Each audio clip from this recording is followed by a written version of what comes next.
Miss Gilliard or Gilliard? Either way is fine. Okay, I understand that. I think my name's simple to pronounce, but other people would argue with me. I'm John Kirtley. I'm the director of the board. I'm going to tell you a few things about who you're speaking with this morning and a couple things about our procedure. And I should back up and let one of you call this to order first. I'm just jumping right ahead. This is our informal committee meeting today, and it's December the 11th at, wait, we're straight up 9 o'clock. Yep. Yes. Good timing. So I was saying, I was going to tell you a little about kind of who you're talking with and a couple things about this procedure. On this side of the table, we are all staff members here at the board. Myself, Dr. Brenda McCready is our assistant director. Ms. Ashley Vales is our legal counsel. On the other side, we have four of our pharmacy board members, Dr. Clint Boone on the end, Dr. Brian Jolly, Dr. Rodney Richmond, who's the president of the board, and Dr. Lenora Newsom, who is the chair of our informal committee. We're here today. You've got an application to be a pharmacy technician in the state of Arkansas.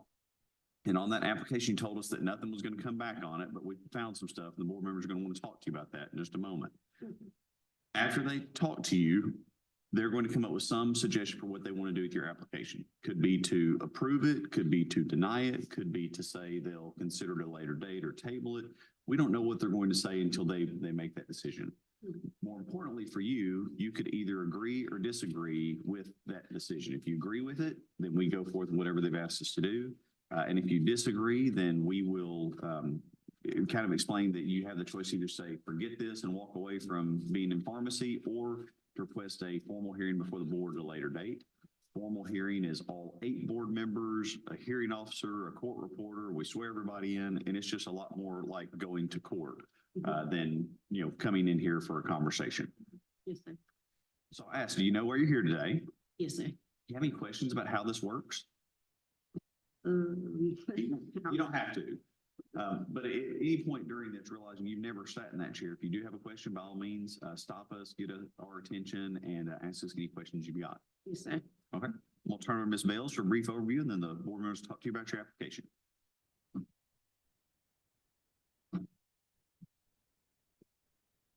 We brought Ms. Gilliard in for the informal committee to review.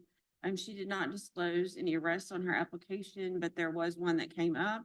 It's from October 20th, 2005. She was arrested or charged with theft of property and sentenced to 6 months probation, fine, and court costs. So since there was not disclosure of that arrest, we brought her into the committee. Right, thank you. How are you today? I'm doing okay. Okay, I realized that this was some time back. Yes. Yeah, Really almost forgot 20 that. years. So, you want to tell us a little bit about what happened?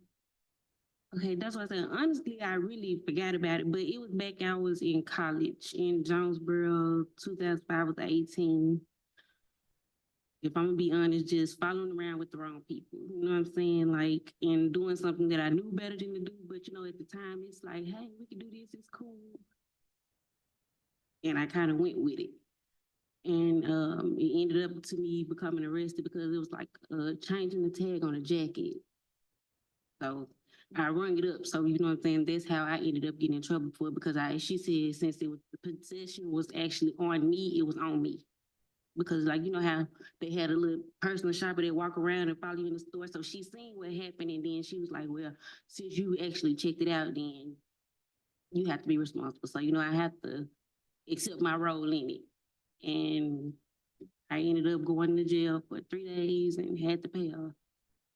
Like, I don't remember, it was a lot. I had to end up paying the fine. So, it was like just too much for a $16 jacket that I could have paid for. And you learned a hard lesson. And you also found out it's no fun being in jail. They kept you for 3 days? Yes, ma'am. Okay. No fun at all. All right, so fast forward to now. Why do you want to be a pharmacy technician? What got me into pharmacy is because my grandmother, who recently passed, she passed in 2017, and I used to have to help her with her medicine because she was blind, she couldn't see, and then, I would always have to give her medicine. So, I was curious and interested in like, well, what do this medicine cause, and what is this one? So that's how I ended up. I originally wanted to do nursing, but then when I had to take care of her and help her with her medicine and stuff like that, this leaned me towards going towards pharmacy. Then I had my kids and really didn't have the opportunity. So when the opportunity came, I took it. And that's why I said I didn't remember the situation back then, you know, because I didn't know that I had to like put it on there and do all this stuff until then. And when I got my background check and it came back and I had to go dig it up myself to even, you know, get the information. But Okay. Are you currently working in the pharmacy? no, ma'am, I'm actually working in the cafeteria at the school. Okay, so you're gonna make I guess a clean getaway from one job and go start another career. Yes, ma'am. All right. Does anybody else have any questions? I'll make a motion. I'll second. All righty. Have a motion by Dr. Richmond and a second by Dr. Jolly. Any further discussion? The motion's to approve your application. It's good to start off Yeah. joyous this morning. Yes, But, thank you so all in much. favor of the motion, signify by saying aye. Any nays? The motion passes. All right, so you'll get your license. Thank you so much. Oh my God, I don't- Did you drive in this morning or? Ma'am. Oh, that's a long ways, isn't it? From helping them, but that's why I asked the lady, I said, how long you gonna be? Cause I ain't never had to pay for parking. Oh, You don't do that in small towns. No, I'm not used Yeah. to paying for parking, so I was like, Lord, I need 2 hours just in case though. I thought they still had some meters downtown there. No, the only meter they have is for the new Teslas. Oh, that's right. All right. Well, good luck Thank in you, your Mike. career. All right. Thank you, y'all have a good day. Safe travels back.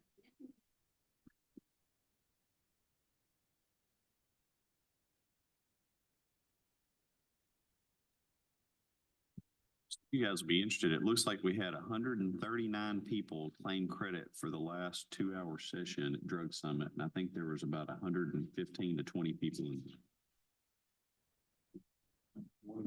Good morning. Right? You rewind through here to get to ours. How you doing, Ms. Rice? Doing well. I'm John Kirtland, I'm Director of the Board. I'm going to tell you a couple things about who you're talking with this morning and a couple things about our procedure. On this side of the table, we're all staff members here at the board. Myself, Dr. Brenda McCrady is our Assistant Director, Miss Ashley Bales is our Legal Counsel. On the other side of the table, we have 4 of our pharmacy board members that are makers here today on your application. We have Dr. Clint Boone, Dr. Brian Jolly, Dr. Rodney Richmond, who's our board president, Dr. Lenora Newsom, who's the chair of our informal committee. We're here with your application to be a pharmacy technician in the state of Arkansas. And you told us that nothing was going to come back on that, but we did run into an issue, which the board members will want to talk to you about in a minute. In this process, after Ms. Bales gives an overview and they have a discussion, at some point they're going to make a motion of what they would like to do with your application. It could be to approve it, to deny it, to table it for some decision at a later date. We don't know what they're going to suggest until they get there. Most importantly, whatever they come up with, you could either agree or disagree with.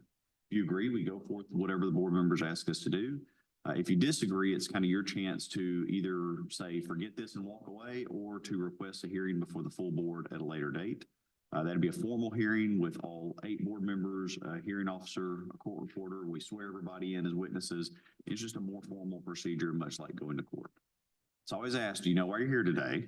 Yes, sir. Do you have any questions about how this kind of works? No, sir. If at any point you do have a question, by all means, please wave your hands, get our attention, and ask any questions you have. 'Cause I realize you haven't sat in that chair while we do this all the time. Okay, thank you. Ms. Bales? Brought Ms. Rice in for consideration today from the informal committee. She did not disclose an arrest on her application, but on December 4, 2023, she was arrested for theft of property. According to her statement, she didn't scan or pay for all the items when she was checking out at Walmart. In court, she was sentenced to fines and court costs, and the case was taken under advisement. She failed to pay and was charged with failure to comply. It was brought for a hearing, and at the hearing date, she paid, and the case was closed on February 28, 2024. All righty. How are you doing today? Good, how are you? All right. You want to tell us a little bit about that incident? Yes, I honestly didn't know it would come back because he told me if I paid today, of that it would go off my record, but, I was just going through a hard time. I was a manager at a store for 4 years and they just told us we have till Christmas Eve. And they're closing us down, so, I just got kind of worried financially and needed food for my kid, and I just didn't scan out all my items. And, I was arrested. And I don't know why it says failure to comply, because I paid the day of, and he just took everything off that day. So, that's about it. Yeah, but I said they charge you a lot of money for that.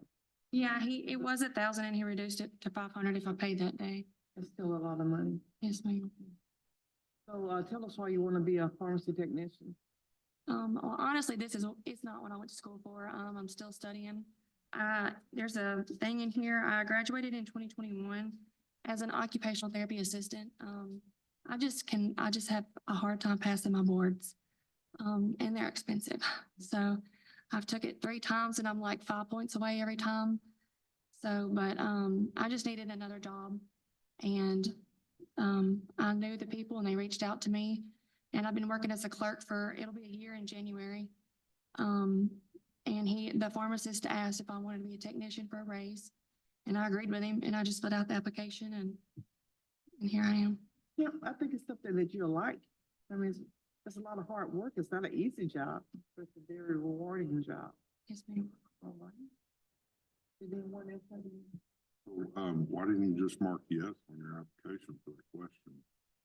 Because when I went to court that day, he told me that if I paid, that if instead of going to trial, because I told him that I didn't scan everything.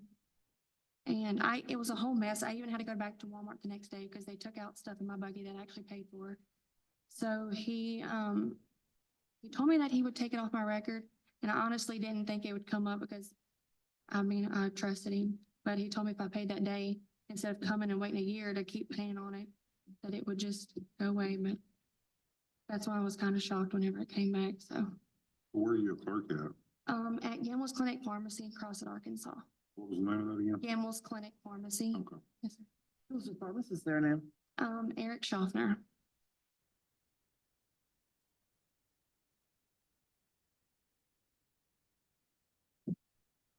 He knows about it too, though? I guess not. No, sir. No, You sir. hadn't told him about No. this? Okay. You gonna tell him? Yeah, All yes, right. ma'am. Yeah, I don't even, he told me to apply and I applied.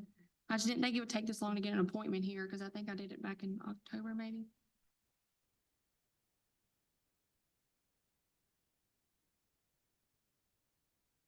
I'll make a motion to approve. Second. Okay, we have a motion, made by Dr. Jolly and a second by Dr. Boone. Any further discussion? I bet you guys wanted to tell her employer though too, 'cause and my thing on that is, I think I'm a pretty nice person, but I got plenty of people that don't like me. Yeah. And if I hadn't told my bosses that I had done something silly at some point, someone else is gonna try to use that against me. Yeah. And then it's gonna be way better if I tell them. Yes, sir. Be better finding out from you than on this YouTube Right, Yeah. recording. right. Okay.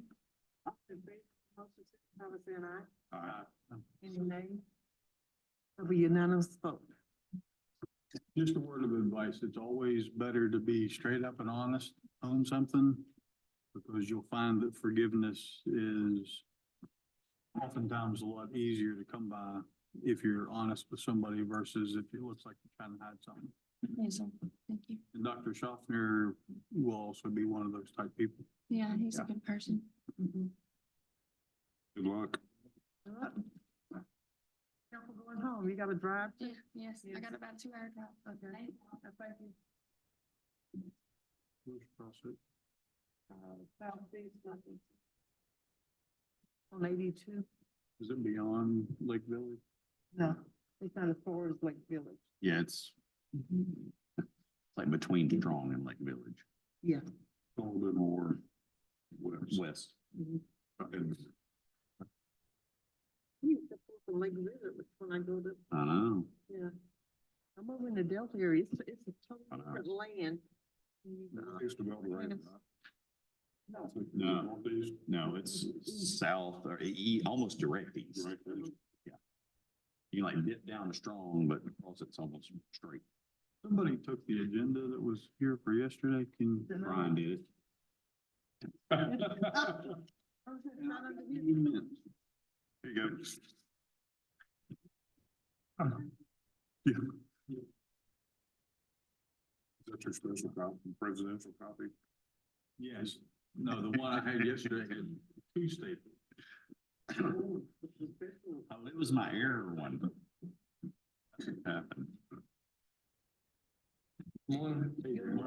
Morning. How you doing? Better not deserve. It's under Magana, which should be tab number 3 for you guys.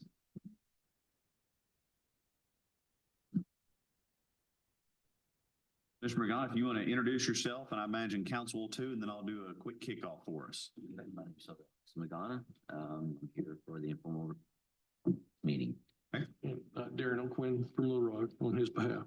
Mr. Magana, I'm John Kirtley. I'm the director of the board. I'm going to tell you kind of who you're talking to this morning, just a couple things about the procedure. I'm sure council has probably already prepared you for this, but at the same time, I get in this rut of doing it.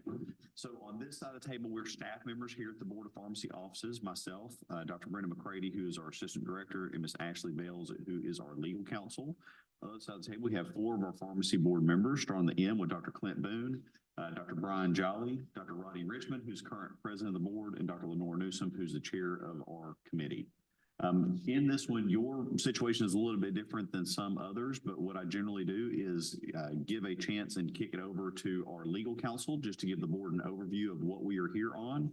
And then at that point, oftentimes the board wants to have a discussion with you or with you and counsel to discuss that situation. And at some point, they're going to come up with a suggestion for action.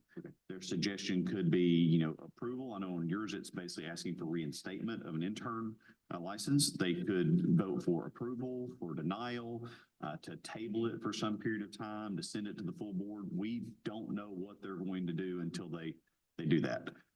Most important thing for you is you basically have a chance to either agree or disagree with it. If you agree with it, we go forth with whatever the board members have instructed us to do. If you do not agree with it, it's kind of a choice for you and to get with your counsel to see if it's something you just say, forget it and walk away, or if you request a full hearing before the board at a later date. We call this informal because even though it's pretty formal, anytime you're in front of the Board of Pharmacy, this is more of a general conversation back and forth across the table. A formal hearing, we would have all 8 members, a hearing officer, a court reporter. We swear everybody in, and it's a lot more formal, like going to court, rather than just a discussion back and forth across the table.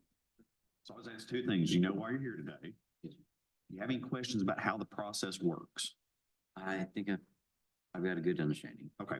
At any point, if you have a question for us, if you need to have a sidebar with your legal counsel or anything else, let us know. We'll be happy to try to help answer any questions you have or give you a break if you need to have a discussion as well. All right. That, I'll turn it over to Ms. Bales. We brought Mr. Magana in for review of the informal committee today. He's applying for a pharmacy intern license. He did disclose an arrest on his application. It's from May 16th, 2023. He was arrested for aggravated assault on a household or family member, a D felony, domestic battery, 3rd degree, class A misdemeanor, and a failure to appear C felony. According to the police report, which you have in your packet, the victim reported that Mr. Magana slapped her, pushed her against a wall, slammed her head into a wall, and threw her to the ground. 30 minutes later, another altercation ensued where he threw an object at her, which struck her body and then choked her, making it difficult for her to breathe. The next day, she went to the hospital with a possible broken wrist and reported it to the police. On July 31st, 2004, Mr. Magana entered a negotiated plea to all the charges. He was sentenced to 72 months probation, fines and court costs, and restitution of $404.22. And again, some of those are felonies. He's currently, and I might be mistaken, so somebody correct me if I'm wrong, but he's currently not enrolled in school, and the school is pending, school is waiting for the outcome of this hearing to see education-wise what's going to happen. And in addition to that, Mr. O'Quinn has personal reference letters he wants the committee to review. Each one a full packet or are they all? Yeah, they're already collated or whatever you call it. All right, sir, you want to tell us what was on your mind and why you did what you did? I'm sorry, what was the question? Tell us what was on your mind and why did you do this? To which charge? The charge of, hurting someone else. On that night, me and my girlfriend got in a dispute. It was between me and her. She got physical and so did I. Unfortunately, she should have walked away. Wait, slow down, you're talking fast. It was between me and her. It was in our apartment. And things got physical between her and I. And that's how it got started. I should have walked away, simple as that. It's just not what happened. And then, we went to bed that same night. So I thought the matter was, settled. And then I didn't realize what was actually going on. The next day, I realized that charges were filed and I got arrested the following night. So, yeah, that's as far as I can go. I was a little confused that night. I have some questions. Yes, go ahead. Whenever you're ready. Thank you. So this is a girlfriend, and I don't want to use her name because she's not here, but you lived with her, correct? I did at the time. Okay, and, what were you guys arguing about? Financial issues. Okay. And it looked like you guys started according to this police report, you guys started fighting around 10:15. And then you left her alone for about 30 minutes. Is that your recollection? There was a time lapse. I wouldn't say 30 minutes because I couldn't remember, but there was Where things sort of subsided? things kind of calmed down, but things kind of escalated again based on her wanting to revisit the matter. Okay. And then it seems like when you started to revisit the matter, it became a little bit more violent. She's alleging, and I guess you pled guilty to choking her and making it difficult for her to breathe. Is that your recollection? It's not. Okay.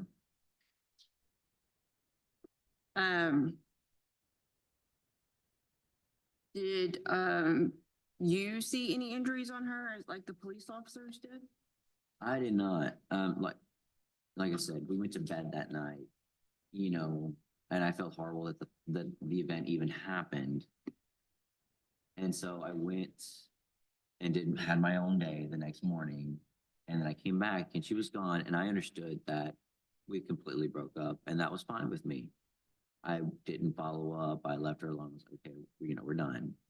And then later that night, cops showed up and I was arrested. And you have to pay $404 in restitution. What is that for?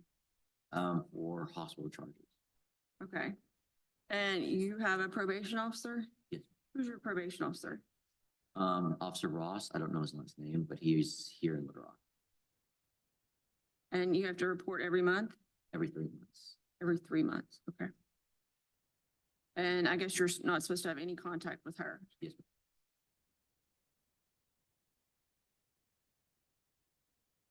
All right, that's all I have.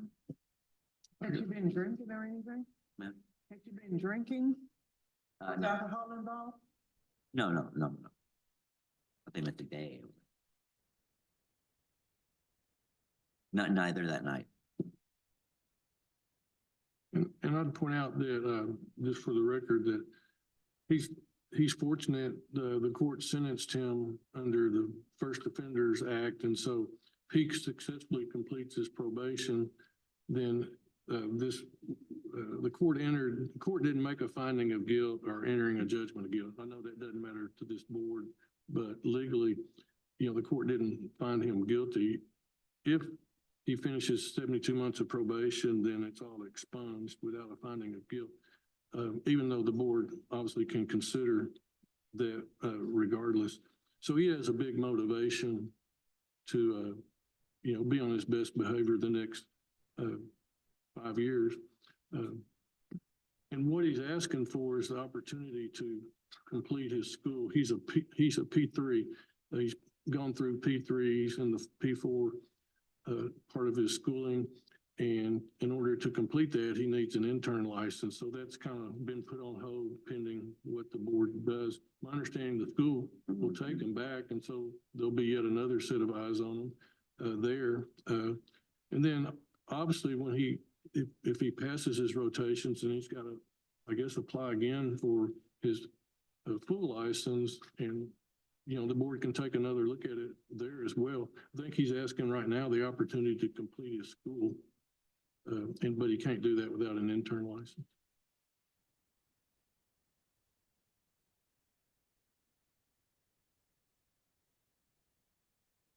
So you said he's completed his third year, Yes, sir. doesn't have an intern license yet? Yeah, I think he had one. Go ahead, Rich. I did, and then when I came to reinstate the license, it got revoked because at the time being, my mind was, everywhere scattered. I didn't realize that, I probably need to handle my legal matters first. And I came in and they did a background check here at the Board of Pharmacy, and that's when they revoked it appropriately. And Well, Did you disclose it when you were applying? well, I was just applying in general, and I thought we were gonna have a conversation, but then an incident happened, and I had to leave abruptly. But I had a lawyer, to answer all questions honestly.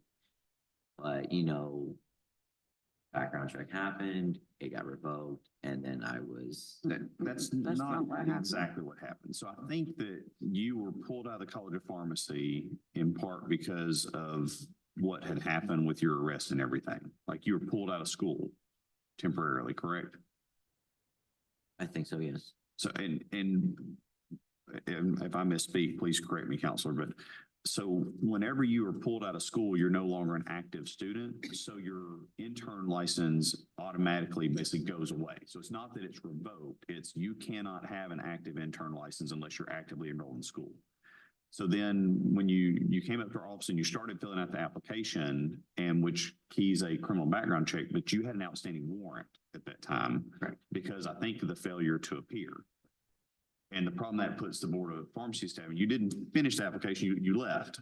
But it puts us in a situation of, as a state agency, if you appear here and we know that you have an outstanding warrant, we're calling like state police or somebody go, I don't know what to do, but you've got a guy with an outstanding warrant here in our offices because of the way that we're able to see criminal background checks. So I think the biggest thing was you need to go get that handled, because if you show up in a government office with an active warrant, not just here, but others, like you could get hauled off for that. So it's not that we revoked it, it's that you didn't meet the criteria to have it anymore. So it's an automatically void or automatically pulled thing. Right. And I think the outstanding warrant for background, I think it's in the file, but it was failure to appear on this, on the charge that we're here about today. Yes. There was a miscommunication between him and his attorney, but that was ultimately, I think the warrant was withdrawn. I think they resolved it. Yeah. But so the board hasn't seen his file to revoke it though. Like this is the first time they've seen any of this is sitting here this morning. So now I'm asking that ignorance, were you able to finish your finals and everything third year? So all you're waiting on is APPs? Yes. So this happened like right as you're about to start rotations? I was literally moving back to Little Rock just to start my APPs. Okay. I was moving out the apartment when I got arrested. Unfortunate timing. You're a student at an in-state school, not an out-of-state school. In-state, yes, sir. I was. On the page 2, he's got it checked off that he's attending UAMS. So was this just an isolated incident, or had you gotten physical with her before? No, not completely isolated. You'd never gotten physical with her or any previous girlfriends before? Have you sought out any therapy to find out why you did this? I did, and I was supposed to include the letter of reference from my therapist. She sent it to me yesterday. The letter was not attached. It was supposed to be in the documents, but her name is Dominique Morton. She's on Living Hope on Markham. I can follow up with that letter reference. I mean, she did write it for me. It's just, she was out of office when I tried calling her. Can you resend it? But I could definitely follow up with it. Do you understand that you don't supposed to have these type of behaviors? Yeah, yes. I didn't go to therapy willingly. So you're in therapy now? Yes, sir. I got How often therapy do you go? appointment today. How often do you go? Well, with her schedule, every 2 weeks, but since moving, locations, I kind of had to stop it for about a good 3 weeks, but no, I've been going regularly. What's that therapy directed toward? Is it only anger management or is it other? It is strictly over me understanding, my behaviors and, my feelings, my emotions and stuff. But she definitely knows it. And that's why I asked her to give me a letter of reference. So you're still under probation Yes, sir, for 72 months. from July. Is that correct? Whenever the sentencing order was entered, I believe. Yeah, it's July. You'll be July on 2024. Which, that's where the, probation for 6 years. yeah, and that's, as staff has discussed, that's the weird issue for the board. And just so you, I know, I'm pretty sure that Mr. Quinn knows this, but generally the board doesn't grant permits until probation is completed.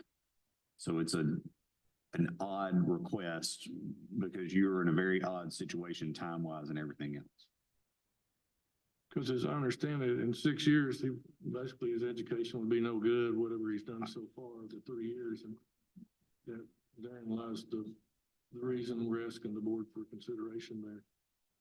John, he could say he was able to complete his P4. How long he's going to be, maybe he's not going to be, it's going to be there's going to be some discord in his completion. I would If he were to imagine, start. I imagine it would depend on when the school could even get his rotation started and what graduation date that they would establish for him.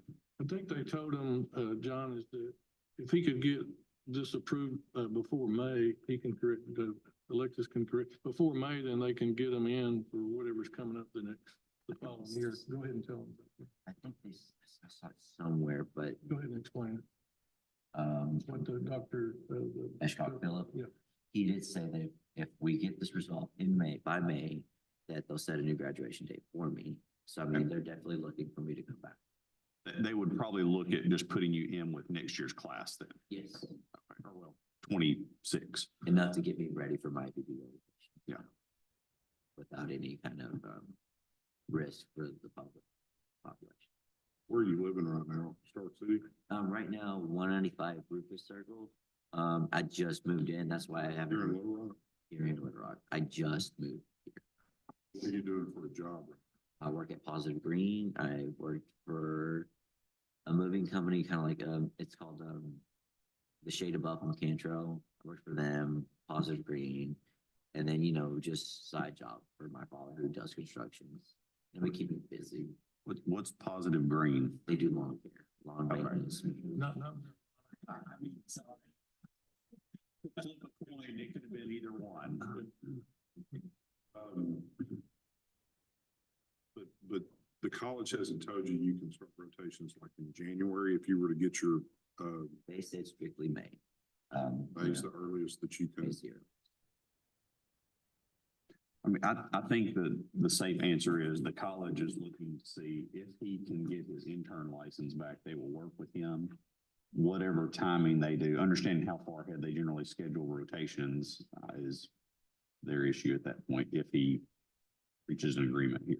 They even mentioned me retaking a vital course that they think would be necessary to do the APP rotation safely. So that was security on their behalf. And just to clarify the criminal part of this, he is a convicted felon as he sits here today. He's going to be on probation for 72 months. He can get it sealed at the end of it if he complies completely and doesn't mess up one time in 6 years.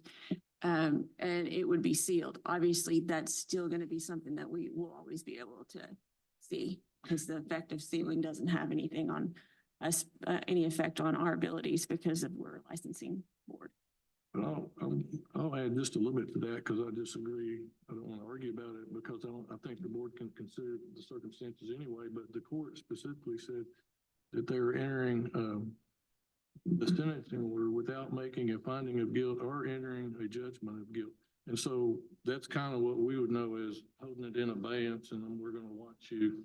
And if you do, I'm not, sorry. that's what the order I said. practiced criminal law for 10 years.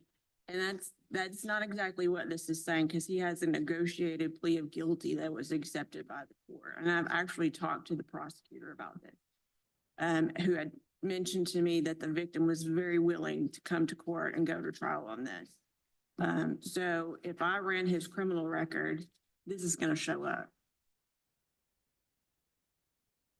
He did plead guilty to it. Yeah, So I mean, so he didn't deny it. The convicted felon. And if it was a drug issue, like, I mean, the DEA language talks about if you ever, entered a plea of guilty, whether or not judgment was held. But this is not a drug felony, thankfully. Some, professional agencies, police schools and things like that, they don't care if it's expunged or not. They care about what the circumstances are. And so we're kind of arguing semantics, but I would say the court said they entered it without finding the guilt, but it doesn't matter as a practical purpose because the board considers it anyway. Whether he's got a felony or whether it will be expunged at the end of 72 months or whether he doesn't have a felony and won't have a felony if he does what the court had asked him to do. Do you dispute the allegations of what you did? I'm sorry, what's the question? Do you dispute the allegations of what you did? Well, from my understanding, I can no longer dispute the allegations. But I mean, I don't want to get caught up in the legal stuff. An event happened, and whether you're guilty or not, frankly, I don't care. I'm not an attorney. I just want to know, did you push her against the wall? it happened fast. So, I mean, I think I did, but I mean, Hey, just give me a straight answer. I think yes. Did you slam her head into the wall? No. Did you pull her hair? No, I Did you throw her to the ground? think she slipped, right? Because we were, and I think Threw we something both at fell her? to- we both fell to the ground. And as far as the misdemeanor on that part, using the weapon, no, that was between over what's ours, who's, what belongs to who. I never used a weapon. I think it was like a power outlet that she said was hers, it was my fireplace, whatever it was, we were just tossing stuff back and forth. Did you choke her? That's the thing, and I just didn't know what to say, and I was just like, okay, a plea deal will probably be the best way to go. So did you say you did or you didn't? I did. You did. Did not. So you pled guilty to a felony Yes. over what you're saying was pushing somebody against a wall. I was afraid of losing the court case, and I understood what would have meant to lose a court case and me losing everything.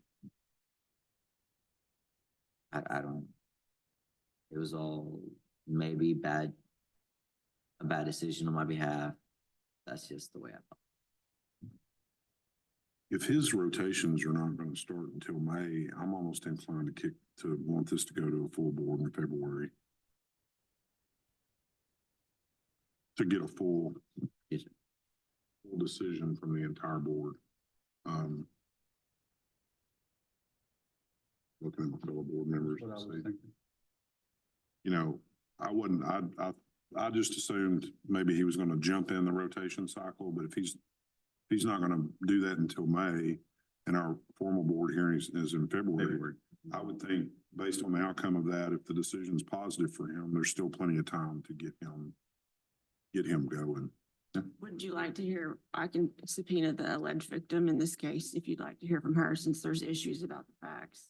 I don't know. It'd be hard for me to say. I hate people to have to regurgitate something that I don't know.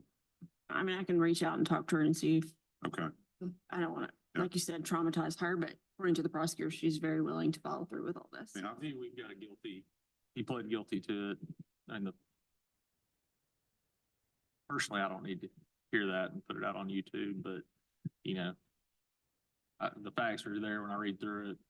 You know, there's pictures of bruising from the cops report here. I mean, I think that's pretty clear that it happened. Yeah, he's not denying, I don't wanna, I was clarifying with Ashley, I don't think he technically has a felony on his record right now, but he's not denying that the event happened. He pled guilty to it on the advice of his criminal defense attorney and, took responsibility. So he's not denying that it happened. Sure. I guess the reason I'm leaning toward the full board hearing is this is a unique case. I mean, we've had student intern issues come before us before, and we've had some pretty tough ones. This is the first one that I recall just in my short time on the board where it involved a felony conviction. And so I just feel like a full board hearing would probably be. And as I recall, we've not approved any permits for somebody who is still currently on probation.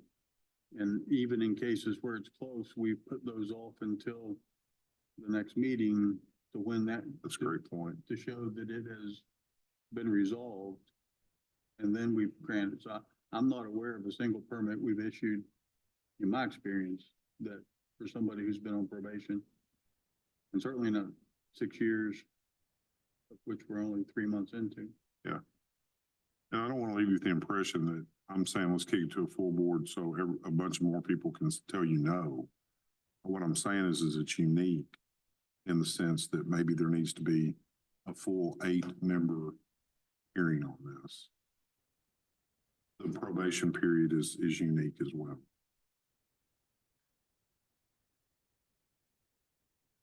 Would you like to make it in the form of a motion? Is there any additional discussion or feedback from board staff on? I mean, I'd like to see some more information from the counselor and kind of anger management and what's been going on there. Get a little bit better idea if this is a isolated deal or not. And I may want to ask you the same questions under oath next time as well, which is different with a full board hearing. So. Dr. Kirtley, any? No.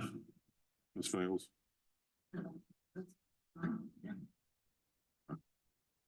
I'll make a motion that we table this until the formal board hearing in February. I have a motion and a second by Dr. Jolly, second by Dr. Richmond. Any further discussion? All in favor of the motion, signify by saying aye. Aye. Any nays? Motion passes. We'll see you back here in February. Okay. Well, we appreciate it. We'll set up the appointment and send it to you guys. We'll get some additional information with the counselor and different things and flesh that out a little bit. That'd be great. Thank you all. Thank you. Appreciate your time. You want your folders back, counselor? You want in case you want to bring these next time? Yeah, I might do You that. don't have to make copies again. Yeah, we'll keep one just for the file, probably. Here's mine.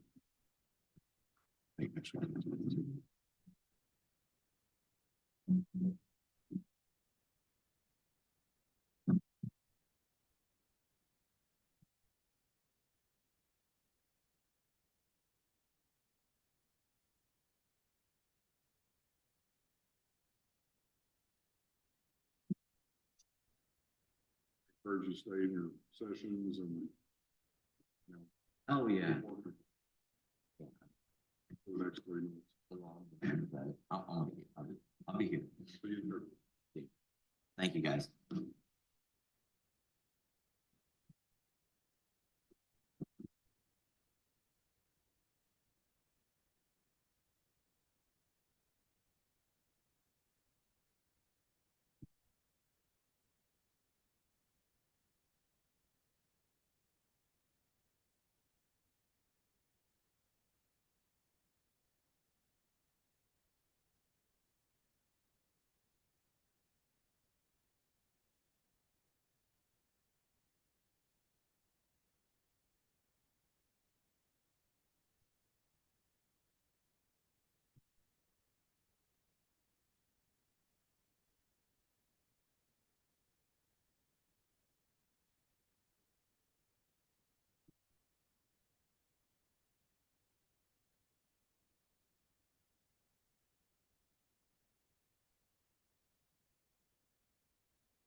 got another Zoom window up so that we have one support group request, just an increase in hours that's going to come in via Zoom at some point, which I think will populate up there.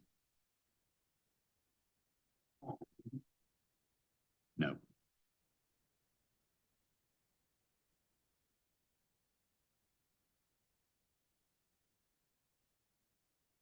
Okay.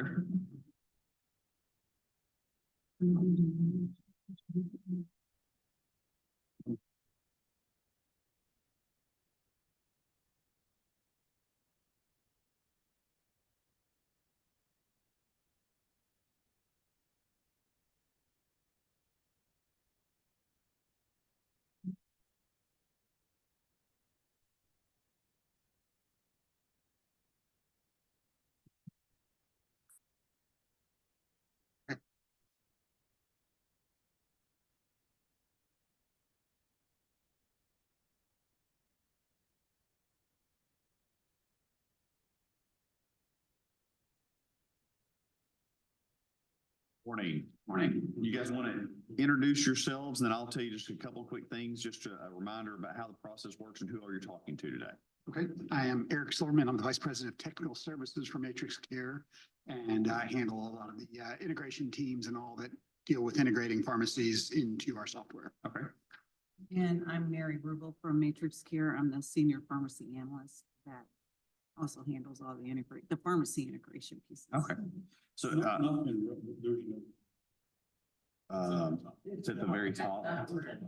For some reason, it's, yeah, technology. We get it. So I'm John Kirtley. I'm the Director of the Board of Pharmacy, and kind of on this side of the table, we're staff members here in the board offices. Myself, Dr. Brenda McCready is our Assistant Director. Ms. Ashley Bales is our Legal Counsel. On the other side of the table, we have 4 of our pharmacy board members that are decision makers on your request today. We have Dr. Clint Boone on the end, Dr. Brian Jolly, Dr. Rodney Richmond, who's the President of the board, and Dr. Lenora Newsom, who's the Chair of our Informal Committee. This one is a little bit different because I'll try to give a brief overview and we can cut kind of straight to the chase. I think you guys are aware that the board can make one of several decisions: approval, denial, ask for extra information, or give a period of time. And whatever they come up with, you can either accept as a decision or not agree with and request a hearing before the full board at a later date, or an appearance for the full board at a later date. Just briefly, Matrix Care had been here some time back in 21, and had a request to have an integrated electronic health record with certain types of like long-term care facilities. At that time, Matrix Care was not or could not or something connect to multiple pharmacies, which was the main rub. We had already talked about things like the financing of it, that Matrix Care does not have the pharmacy has to pay for everything for the home arrangement or anything like that. We've seen that happen before, but not necessarily with Matrix Care. Since that time, I'll give 2 things. One, the state does have a contract with Matrix Care for some of the state-run mental health facilities that are places where the patients are generally wards of the state, or their guardians are actually the state. So there was not a freedom of choice issue with those state-run facilities, and the board approved Matrix Care for integration with an Arkansas-based pharmacy for that.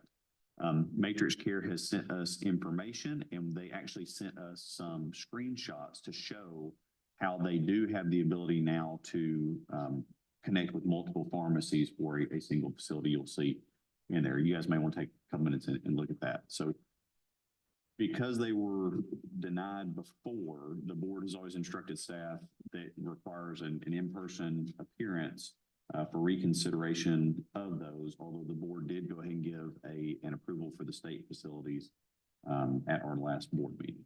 So we've got Eric and Mary here today to help answer any questions that you guys have about the integration or anything else, and then they're requesting full approval to be able to connect. And I think you guys both know we've had this conversation with, I think, Tim and some other folks. Yep. Whenever we approve EHR integration, it's only within the borders of Arkansas. So it's not for a pharmacy in, Florida or Tennessee or Pennsylvania, it's, to have the integration because of some of our rules about offsite order, entry and offsite order review. So do you guys want to tell us kind of what has changed in the meantime verbally since our last appearance? Yeah, so, and probably Mary can fill in some of the more, if you want some of the more details, but, yeah, since that last appearance, like you said, we have added the ability to connect multiple pharmacies, and we know that was the primary issue at hand. So now any long-term care facility can now connect to multiple pharmacies, giving them that choice to work with them, whatever pharmacy they choose. We can connect to pretty much any pharmacy in the state because we have multiple systems that will allow us to either connect directly or via clearinghouse. So no issues there. We've also have a new client, I think they're based out of Alabama with some additional buildings in Arkansas as well. And it's very important for them to be able to do electronic prescribing over the system. So hence, we have a lot more business in Arkansas as well now. Yeah. And with that, you have direct connections built with some of the major pharmacy processing systems. Can you name a few of those? I imagine like Pioneer and QS1. QS1 Framework, Omnicare, PharMerica, Prescribers Connection, you can connect all those. Okay. Which at that point, you kind of run the whole gamut of about 90+% of anything you're going to run into. With Prescribers Connection especially, we can pretty much connect to any pharmacy in the country now because, even they've got some small software, it allows us to connect, via that clearinghouse directly to us.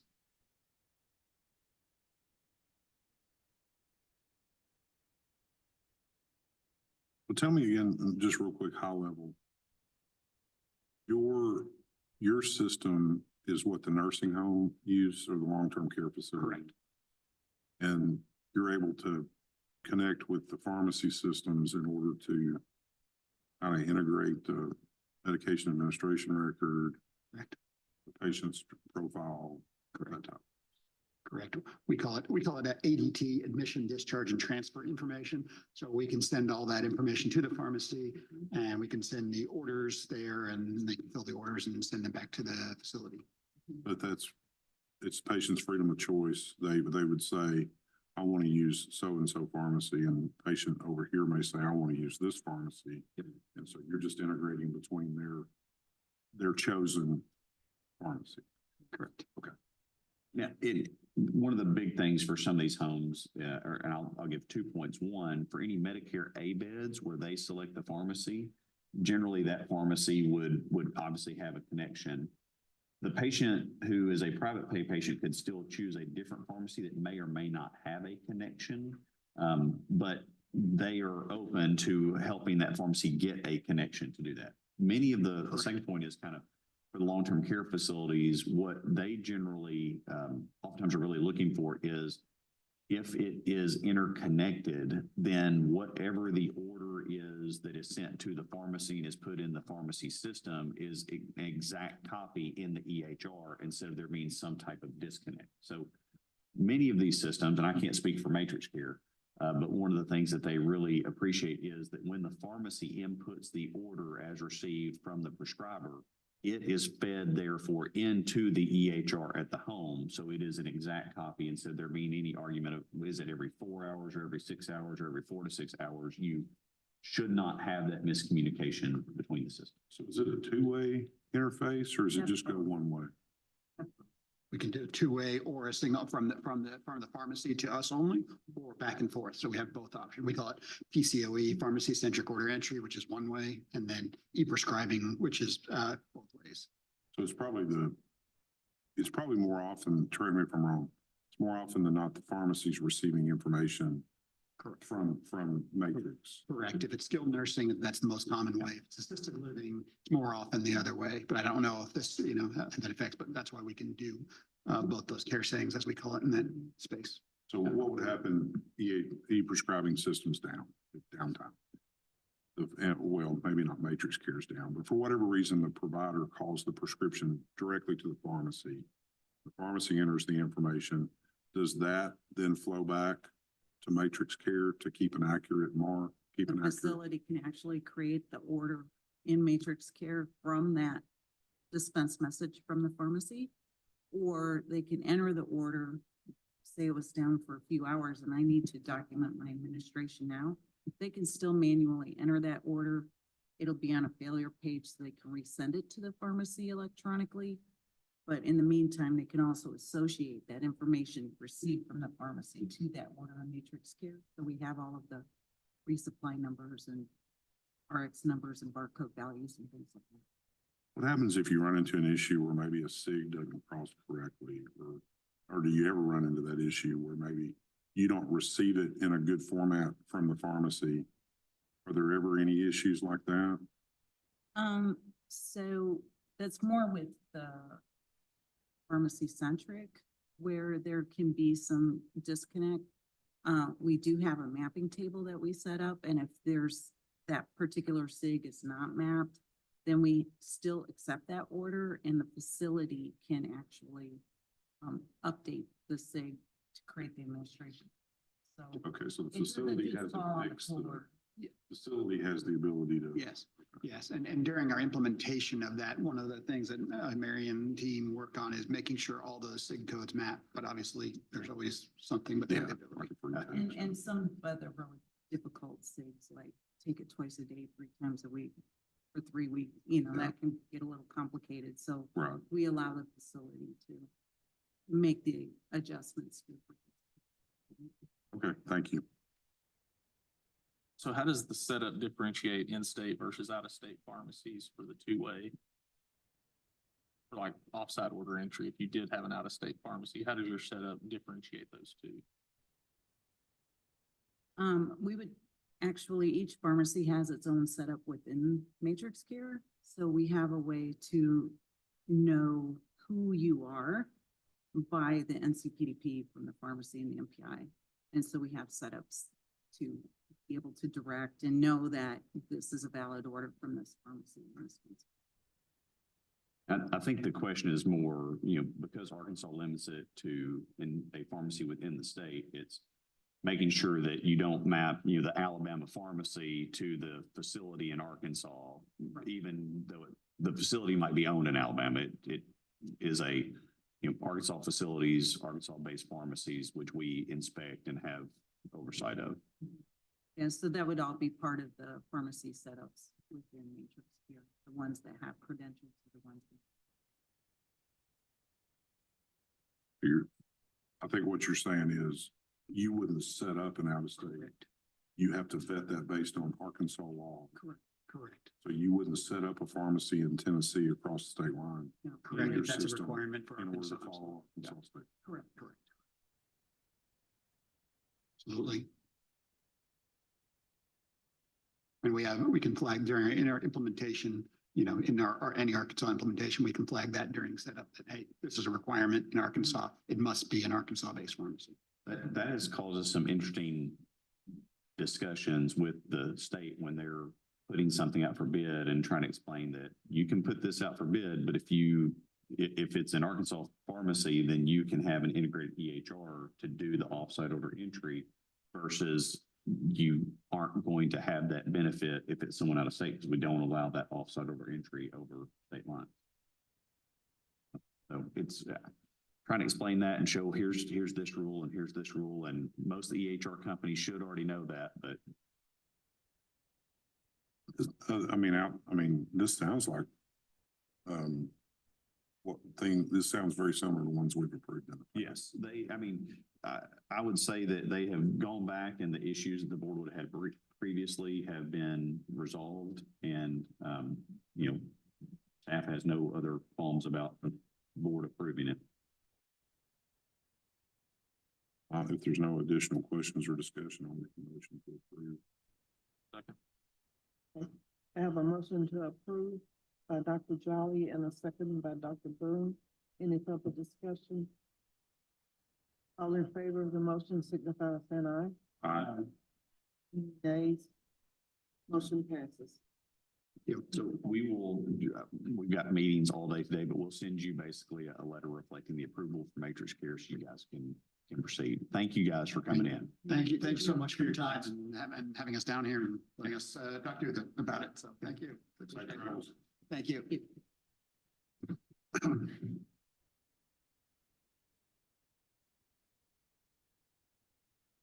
I got it.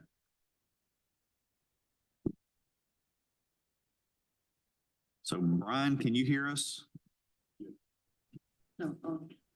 Yes. Hey, Dr. Kirtley. Dr. Jolly said yes. So, hey, we've got Brian McGalliard with us this morning. If you're on a break, we can take longer so you don't have to go back in. I don't know that you did hear that. Are you talking to me, Dr. Kirtley? You're now. Do you? Do what? I said, if you're on a break, we can take longer so you don't have to go back in. Well, I'm actually sitting at Palmetto right now. I'm there for a mirroring today. So yeah. There. Yeah. Do what? I said, I can't believe you even have phone signal there. Well, yeah, I'm going off the Wi-Fi in my truck. So yeah. Brian McGalliard with us today. Brian, your request is to move up in hours from what to what, and where have you been working? Yeah. So I've been at 32 hours. I'm requesting full time. I've been working for Butler Pharmacies, across 3 different pharmacies in Hot Springs Village. So Eastgate, Westgate, and Fountain Lake. And yeah, so I'm looking to go full time if possible. You just down for one of your quarterlies now? Yes, sir. Okay. Yep. So we've gotten good reports on Brian, both, employer wise as well as updates from Palmetto. Everything is in order. It's a general request to move up to full time instead of the restriction of 32 hours a week. All right. Yeah, have any questions for Brian? No, I don't. So y'all in agreement for the increase to 40 hours? Record show I'm abstaining from the vote discussion. And we generally say full time because we have worked with some folks where it winds up being up to 50 hours in a week. We've had a couple people that have had situations we've worked with them where they do certain number of days on and off, but Gotcha. so we should classify it full time generally. All right.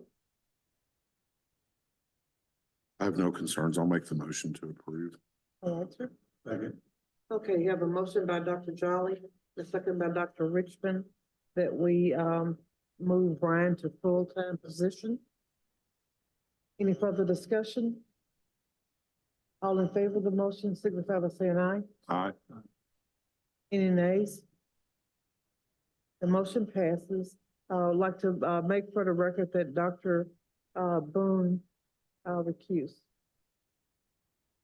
Okay. Brian, congratulations. They have approved you to move to full time. We will send you a note reflecting that as well. So have a good time there and safe travels back, bud. All right. Thank you, guys. Thanks, man. Thank you. Bye.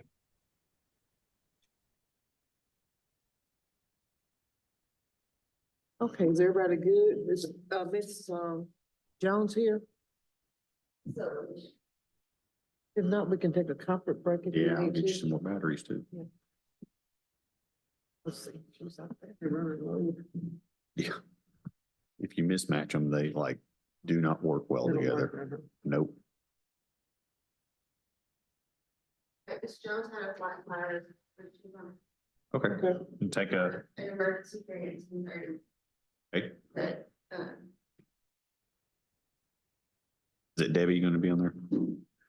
for sure. Okay, let's take a 20-minute break then. Okay. Back We here will at 10:30. Be back at 10:30. I'm going to send both of them this prior authorization list as well. All right. Thank you.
Debbie gonna be able to make it or just Harold? Well, we can do it with just Harold. Debbie, I think, was coming on as well. Harold, can you hear us, sir? Yeah. He's muted, but he can hear us. Okay. There we go. Wanna go ahead or wait for the other? Debbie Mack, I'm admitting Debbie right now. okay. I think Debbie had 10 minutes, so I'm gonna talk fast. Morning, Harold. Yeah, Harold, if you want to talk back to us, you just have to unmute. We've got Dr. Mack coming in as well. Yes, I can hear Okay, you. do y'all hear me? Yes, we can. Thanks. Can you- And we can hear Harold. This is Harold Simpson. Can you hear me? Yes, sir. Okay, good deal. I'm just going to note for our record that we have 4 board members here in the pharmacy board offices with us. We also have Dr. Debbie Mack, Mr. Harold Simpson on Zoom with us that we can see on screens as they pop up. With that, I will turn it over to Ms. Bales for a quick emergency hearing procedure. And then I have one thing to go over about prior authorization drugs. And this, for the board members that are here, this should be in your tablet under a folder called emergency hearings. There's 2, we're only gonna do one. It's Eric Sorensen. And I believe that Lena has emailed Mr. Simpson and Dr. Mack with that material. But this is on, we're requesting emergency action on Eric Sorensen, PT 08019. I have sent Mr. Sorensen a request for voluntary surrender twice, one in August and one last week, and haven't had any response. The allegations are he was working as a pharmacy technician at the DeQueen Health and Wellness Pharmacy in DeQueen, Arkansas. They discovered a loss by one of their other employees discovered a loss and went back to view the cameras. And during that time, when the cameras were being reviewed, Mr. Sorensen sort of abandoned his duties as a pharmacy tech and went back at the store to watch the videos with this employee and walking back and forth multiple times while they were reviewing the cameras. He would chime in and come up with theories about what could have happened to the missing tablets. And he was acting very suspicious. They did a full investigation and reviewed the cameras and determined that Mr. Sorensen was the one that took the tablets. Eventually, I think we got word that he admitted to taking the tablets. I do have the video. I think we had an intern review the video, and it's described by on the paperwork exactly correctly. There's a point, and this all happened in August, where he's on video taking tablets. You can see him swallowing tablets. Then he'll adjust the inventory. Another time he put the tablets in his pocket. And every time he's adjusting the inventory. And I think was doing it out of the robot as well. Was that right? Not on this one. They actually had a pill counter Okay. that was built into their counter. And there are several instances where he is checking quantities on drugs that there's no active prescription or anything for. So our intern a couple months ago and I both went through the videos. Actually had our intern pinpoint down to the second when he could witness specific acts rather than having a larger blocks of time. The pharmacist did follow up and let us know that I believe he was picked up by the police and did confess that he had been committing some acts of diversion. This individual had worked at a different pharmacy previously. We did give them a heads up. It had been a gap of a period of time since he had worked in a pharmacy previously. We did give them a heads up, and they have not found any discrepancies in their records, but it had been several months, I think, since Mr. Sorensen had worked there. So we have been unable to get a surrender from him. So we're asking the board to go ahead and take action and put him under an emergency suspension.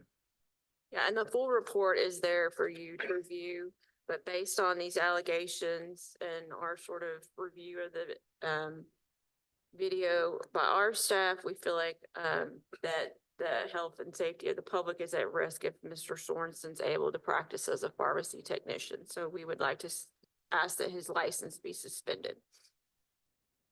Or does any of the board members have any questions? I'd like to entertain a motion.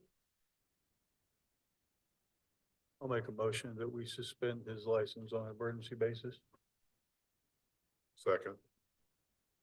Already have a motion by Dr. Richmond and a second by Dr. Jolly. Any further discussion? If not, all in favor of the motion signify by saying aye. Aye. Aye. Any nays? Got a unanimous vote. And I would just say as a brag point, while there may have been some issues that we would review with this pharmacy, they did a really good job of identifying diversion very quickly. I mean, it was, I want to say within just a few days of, an employee starting to divert that they had it and were already talking to us. So, kudos to them for doing a great job for that. I think, Ms. Bell, that's the only one that you had for us. Yes, that is. Thank you all for your time. I had just a couple of things, actually one list, as you guys will remember, and we have paper copies here in the office. But the Board of Pharmacy and Board of Medicine are having to review requests by different either pharmacy benefit managers or insurance companies to approve list of drugs that would be able to have a prior authorization after January 1st. We already did this once at our October board meeting. We had 2 more requests that were sent in of list of drugs. I applied the reasoning, the thought process for decision making that our committee and our boards had previously used and presented this information in the spreadsheet to the medical board last week to gain their approval. I'm just asking for the Board of Pharmacy to match approval on this. There are 3 different things. The drugs that are not highlighted would be denied. Many of those have already previously been denied, so they would not be eligible for prior authorization criteria. The ones that are in yellow had previously been approved, and the ones in blue are drugs that we had not seen before that would be approvable by policy. Okay, does anyone have any questions about this list of medications? If not, I'd like to entertain a motion, please.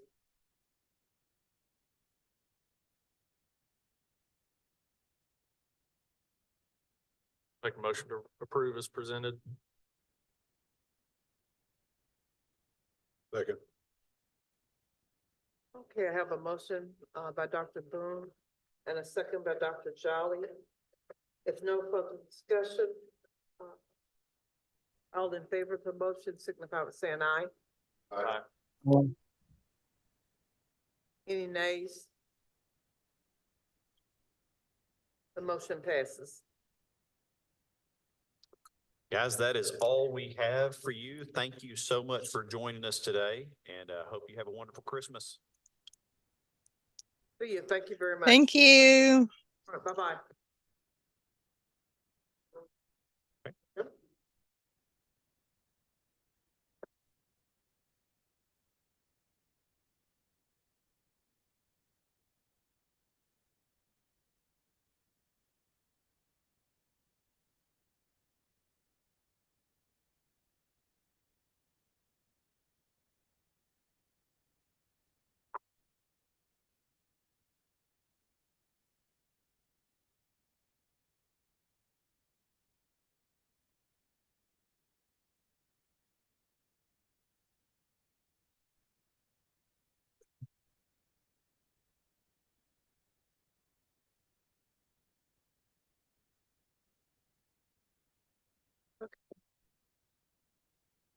Hello, how are you doing? Good. Doing well. Ms. Jones, I'm John Kirtley. I'm the director of the board, and I'm going to tell you just a couple of things about who you're speaking with this morning and a couple of things about our procedure just to kind of kick us off. On this side of the table, we're all pharmacy board employees here in the office. Myself, Dr. Brenda McCready is our assistant director.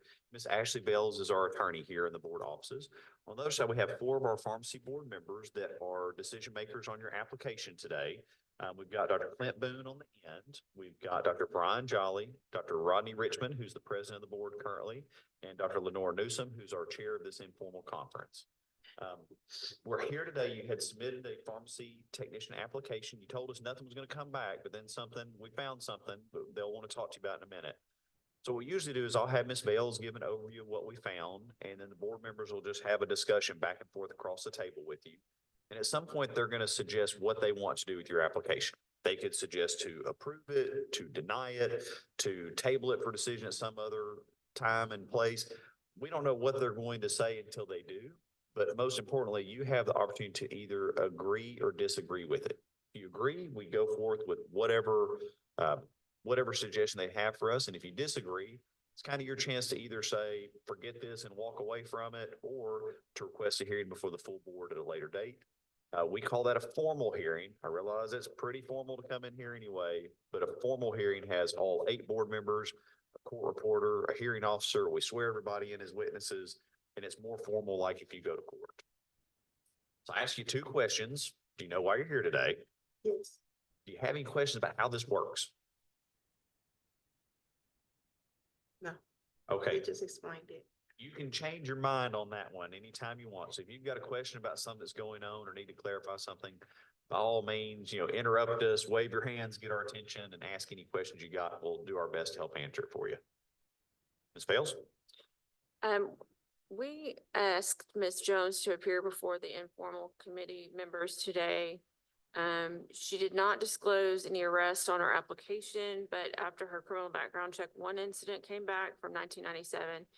On April 15th of that year, she was arrested for theft of property, a Class A misdemeanor. And she complied with court orders, and the matter was expunged on July 23rd, 1998. And according to her statement, she was stealing from Dillard's. All right. Yeah, you want to tell us in your own words what happened? Yes. Okay. I wasn't stealing. I was with a group of friends. They got caught. I was with them. So all of us got charged, but I was not stealing. And you haven't had any problems since then? No, ma'am, I haven't been in trouble with anything. And now, why do you want to be a pharmacy technician? Honestly, I'm a sous chef. I cook for a living. I've been cooking for a while, and I'm ready to change it up. So I would like to try something new. What's your specialty? I really don't have one. You tell me what you want and I make it happen. We might get an invite back here. I was going to ask what's on the menu today? All right, does anyone have any questions for them?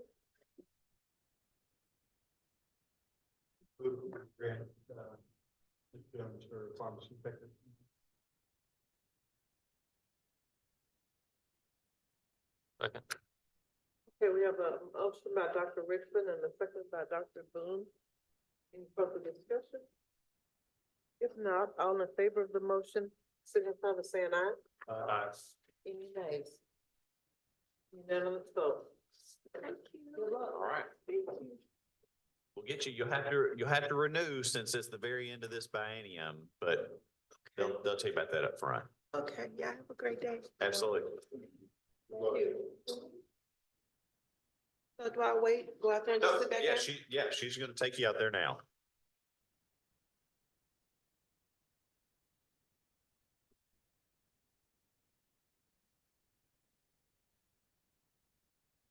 Funny, I meant to send you that spreadsheet earlier and left your name off, so I did send it to you. Go and nerd out and look at it. The $3.5 million one just blows my mind. I couldn't read it, so I didn't vote, but I didn't draw. I saw you, but I was like, I forgot to send that to you. Oh. So there'll be a noticeable action.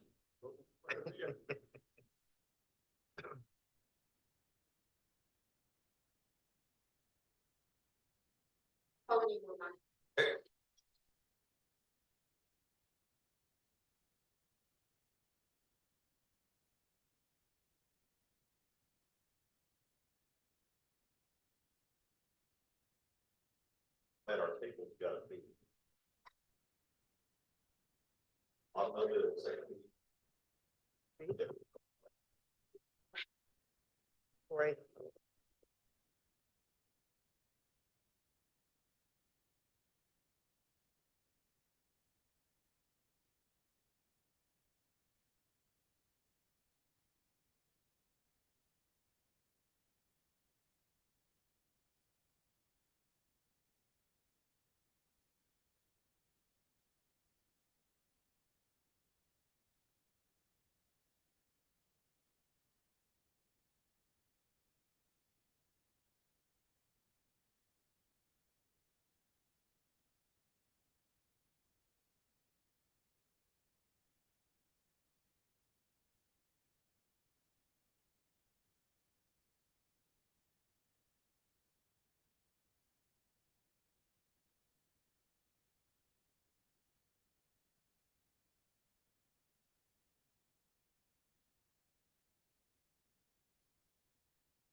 Man, I brought evidence. You're mad I brought. Oh, there was a blueberry. I did not open the box. So I'm opened- afraid to look in the box. The blueberries are good. Hello, come on in. Grace, you didn't have anything better to do today? No. You been doing all right? Yeah, how about you guys? Doing good. Oh, this is so great to meet you.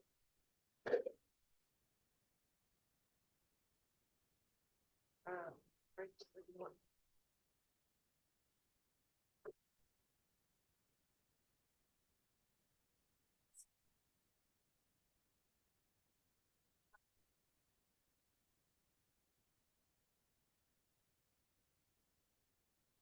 How is everybody this morning?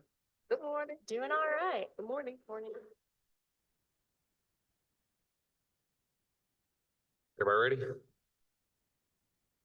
Okay, I was waiting on you. If you guys want to tell us who all we are talking to, then I'll do the same thing for this side of the table and talk about the procedure a little bit. Okay, I'm Grace Collinson. I'm a Director of Practice Compliance with Walmart. And I'm Shelley Testison, Senior Director of Pharmacy Practice Compliance, Walmart. I'm Jordan Iverson, a pharmacy technician at Walmart.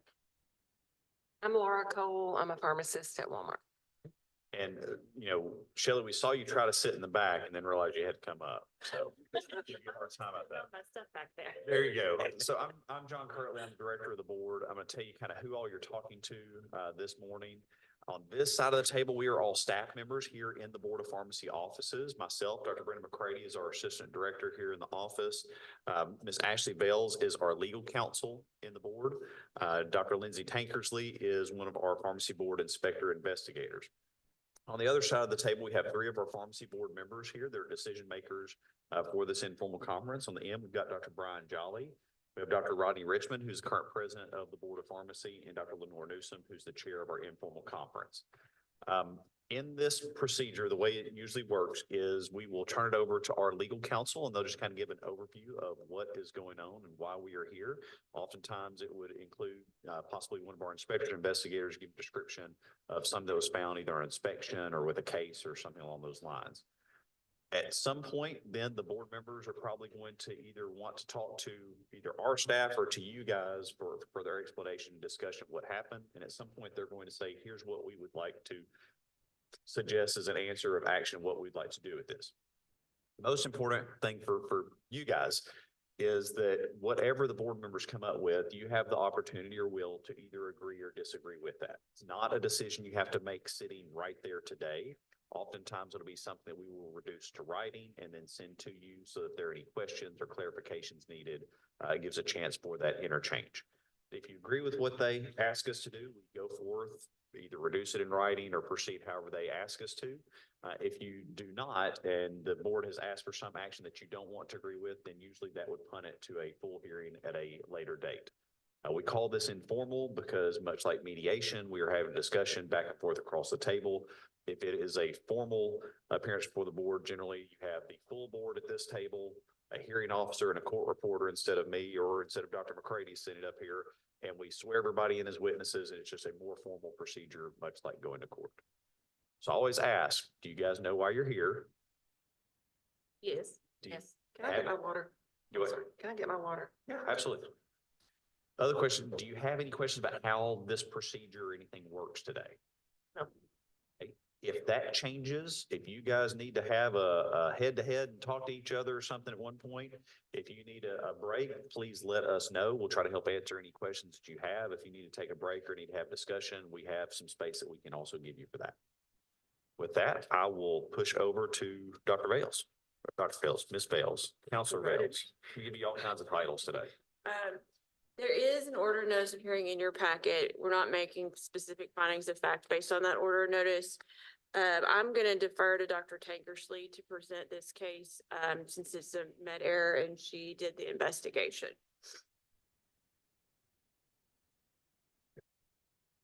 Hello. Hi. All right, so pursuant to a complaint that was filed with the board on June 8th of this year, alleging a misfilled prescription, of course, we initiated an investigation. Patient A was prescribed mesalamine to be taken once a day in March. And the prescription was originally sent to a competitor pharmacy, but then was transferred to the Walmart where you guys were working. This prescription was filled for the first time for this patient. That fill would be the subject of this medication error. And the prescription was actually filled by respondent Iverson on June 7th using a return to stock bottle received off of the shelf. Respondent scanned the return to stock bottle, then the appropriate label printed. It was labeled and put in a bag to send to the pharmacist for final product review. In actuality, the return to stock bottle used to fill patient A's prescription was labeled incorrectly and contained fluoxetine, I'm sorry. Respondent Cole then completed the final product review, also on June 7th. From my findings, the system normally displays an image of the tablet that was not available at this time. Generally, you would compare that image to make sure the correct medication had been placed in said bottle. With that not being on the screen, respondent failed to either grab the bottle off of the shelf or to check it against the return to stock bottle that should have been placed in the bag per policy. Patient A then picked up the medication the same day, was not counseled by respondent Cole, who was the pharmacist on duty at the time of pickup for this being the first fill of this medication. Patient A recognized quickly that it was not the right medication and did not ingest any. Called, and all mitigating things were done by Walmart at that time. No, sir. Same day, when she got home, yes. The images, there are images in your packet of the medications. Mesalamine would be red, and the fluoxetine or Prozac is white. So it was not something she was used to seeing either. So she was a diligent patient.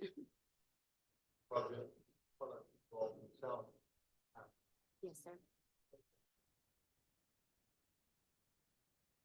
In this case, it was a tablet. Yes, sir.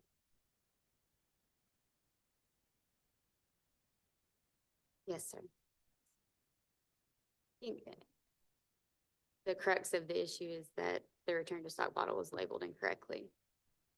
So upon the scanning, it would have been verified as being the correct medication filled.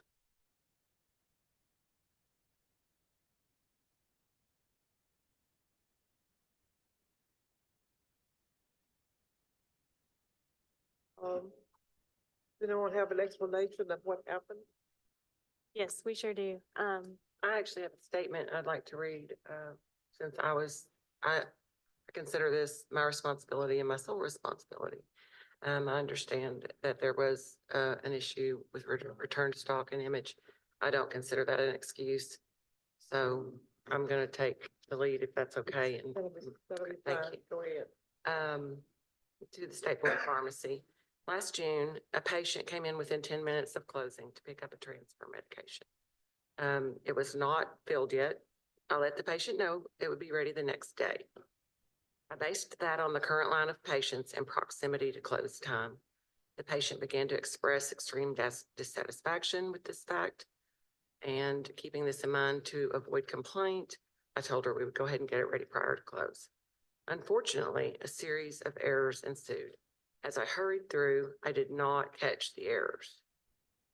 This resulted in the patient getting the wrong medication. What happened? The error involved there being no pill image on the screen. I understand your letter states a description was present. I don't recall it that way. Some images have strictly no image. Some have some small letters at top and bottom. But regardless, I wouldn't swear that it was as I remember it. In addition, the return to stock bottle file used to fill the order was discovered to be labeled incorrectly. It was labeled mesalamine, yet contained fluoxetine. My normal routine, if there's no pill image, would be to walk back to get the stock bottle or look up the drug in drug reference literature provided by our Walmart system. I was going too quickly prior to close and did neither of these. Lastly, the patient refused counseling. She was offered counseling. She refused counseling, said that she was familiar with the medication. I specifically documented this in our system. I see that she stated she didn't receive it. That's because it was refused.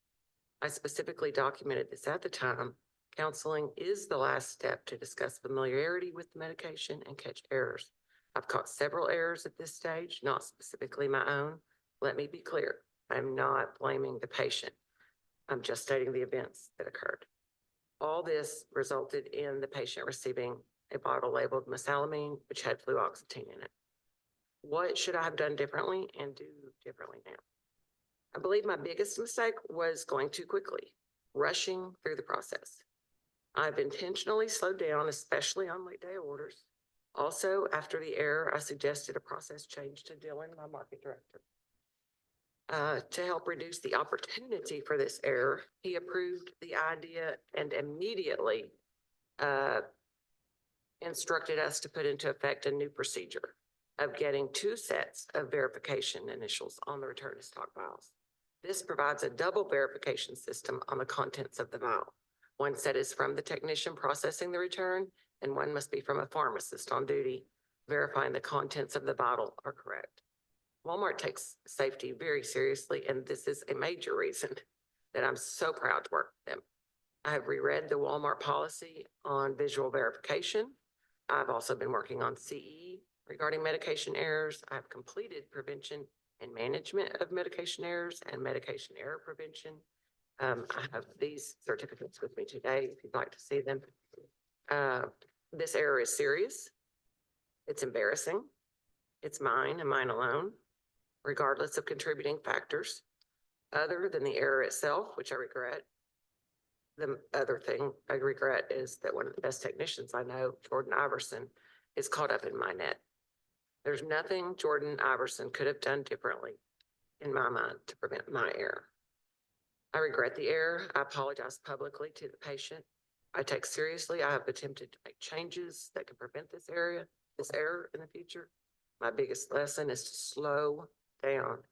Pharmacists are there to ensure all procedures are followed, and skipping protocols is not an acceptable risk. To the board, I apologize.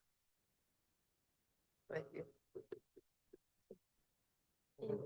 Jordan, the technician, she has some information too. Is it okay for her to read her statement this time? Okay. Good morning. I'm Jordan Iverson. I've been a pharmacy technician at Walmart since March.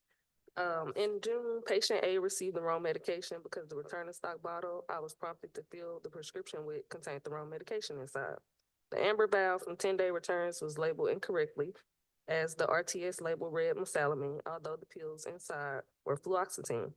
When filling, I scanned the will call bag. The handheld prompted me to locate and scan the return to stock vial from mesalamine. So I went to the M's, grabbed the bottle and scanned it, counted the pills to ensure that the quantity was met, scanned the printer, and affixed the label to the vial, placed it in the bag, and put it in the pharmacist's rack for review. I did not place the return to stock vial in the bag for review, although that is proper procedure. This happened months ago. I'm not sure why I didn't place it in the bag, but when filling prescriptions using RTS bottles, I normally place the return to stock in the bag for review. Since this error occurred, I've completed 5 hours of CE on the prevention and management of med errors. I've also been sure to place the return to stock vial in the bag for the pharmacist to review. And I did not intend to cause any injury to the patient, and I'm glad that she didn't ingest any doses prior to discovering this error. Thank you. Does anyone else have any comments? The board member. What is the, so return to stock bottles? Don't walk me through that process. Got a prescription that's ready, they don't pick it up with the next number of days. Turn it to stock. What do you do? Copy out the patient name and just put them all back on the shelf. Is that what the procedure is? Yeah, so we have a really detailed procedure for return to stocks. We do this on the 10th day that the prescription's ready, and it's all done with a handheld. The technicians prompted one order or medication at a time to scan the vial being returned to stock. It prints a label that also has a barcode on it. They affix that label, scan the barcode to ensure the correct label's been placed. At that time, they would tear off the portion of the original label that contains PHI, and then they will additionally validate the drug to drug, comparing the two labels, and put their initials to indicate that they've done that. And so now there's a pharmacist that's going to do a visual verification. Yes, sir. It's already in place. It sounds like from your statement that that's all the things that we would expect to address. Failures have occurred. But it occurs to me that 2 errors occurred. That the return to stock, what I want to know was fluoxetine in fact dispensed previously for mesalamine, and that's how it ended up in a bottle with the label on it. Fortunately, it didn't make it to the patient. It came back off the shelf, but it was missed then too. So Then when it returned back to stock, now it's ready to be dispensed in the case where it actually made it. well, The 2 errors occurred. no, we don't believe so. What we believe happened is that there was a return to stock for fluoxetine and also a return to stock for mesalamine. And or there was an extra label that printed, and that was affixed to the mesalamine was affixed to the fluoxetine bottle. How was that confirmed that it was properly? Pharmacist, you may have said that, but so the return to stock label was printed, somehow it got mixed up. But at any point in time after that, is there a pharmacist involved who looks to make sure that that properly returned to stock? So that's where we think our visual verify process would catch that. We have the policy that requires the return to stock bottle that's used for filling to be placed in that tote that goes to the pharmacist. And at that point, we would expect that verification to occur. So at the time of return to stock, whoever happens to do that, they just put the label on it. The line on it to be caught at the point of dispensing. Description number 2. And also backing up to your original question, the mesalamine bottle, it comes in 120, correct? And so it was likely dispensed in a stock bottle. So we were probably able to remove the entire prescription label for that and just place the stock bottle back on the shelf. Which is why there was an extra label and it got put on the fluoxetine. That's what we believe happened. It's not putting the return to stock bottle in the bag. Check, would you say that was an exception? your workflow, or is that normalized behavior? That happen all the time? No, it rarely happens. I mean, Just the end of the day, it just didn't. I get return to stock bottles all the time because I have to peel the labels off and throw them away. So all day long, I'm getting return to stock bottles. If I had to guess, I wasn't the one, but it was the end of the night. I think we were all trying to wrap up, and maybe the rush was a bit influencing. And you said there was no visual verify, not that the image didn't come up on the screen. The image did not come up on the screen. That's intended to be, to help the process. It's not intended to be the all the end all. Correct. So are you telling me that you didn't take the cap off the bottle and look and make? No, I did. I guess, I don't do a lot of mesalamine, and again, rushing. I did definitely pour it out. There was no image. I think I trusted the process way too much. I should have walked back there and I said, what bottle did this come out of? Or looked on the shelf and compared NDCs. Definitely, it's my responsibility. So I'm not trying to skirt that in any way. I take full responsibility. So even if it doesn't give you the image, tell you what the imprint. So there are two types of no images. And that's what I'm not sure which showed up, although I think they investigated it and they're saying one showed up. In my head. It was the other, but it could have been either. There's one that just says it's a square, and in the middle it says no image. Yeah. That's all you see. And it's your responsibility to either find an image on software or go back. And so a no image. And then there's another no image that says no image, but then the top bar in black has white letters of what the drug is and like one side of the pill mark, and then the bottom has the same. If there's additional information, like whatever it was, mesalamine, P, scored 10 or something. I don't know. And I don't think as pharmacists, we don't control that image database. Get that.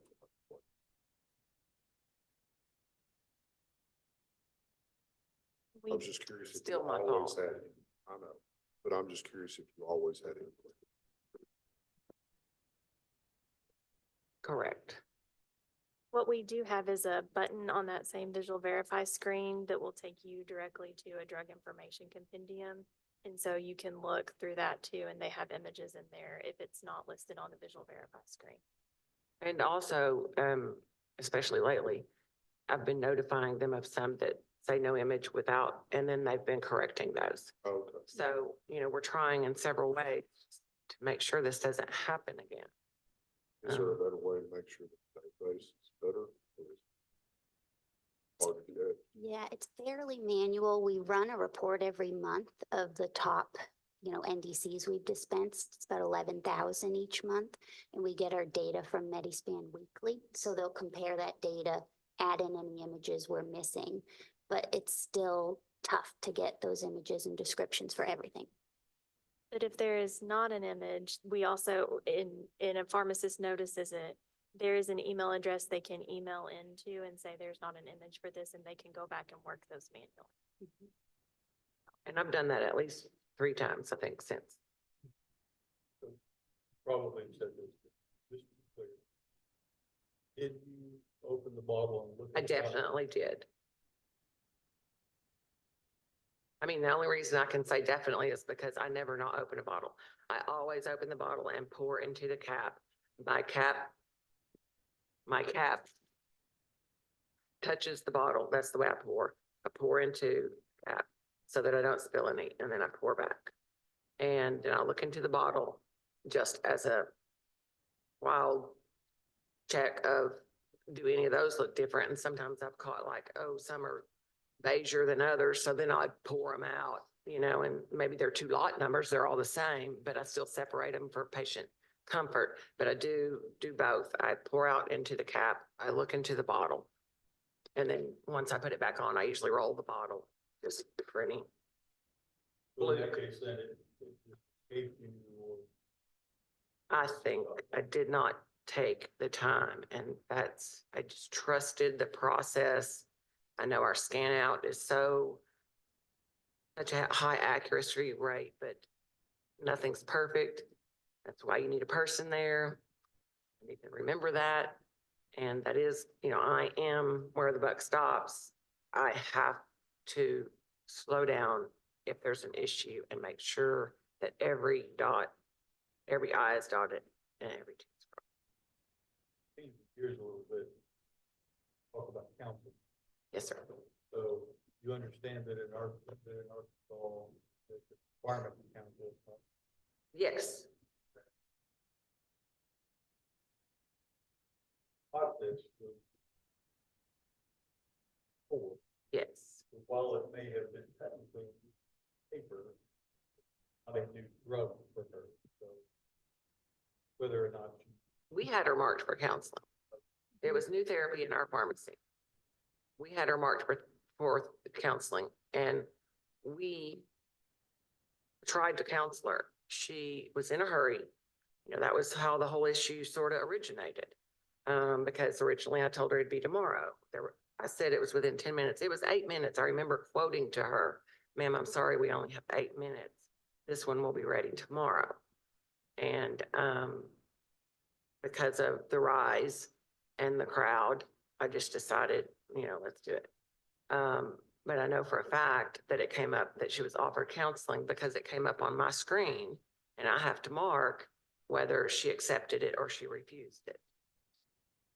So, know then that the reason we have procedure. Yes, sir. So, way that you can handle that. Have the medication in your control, not her. Yes, sir. So whether she wants counseling.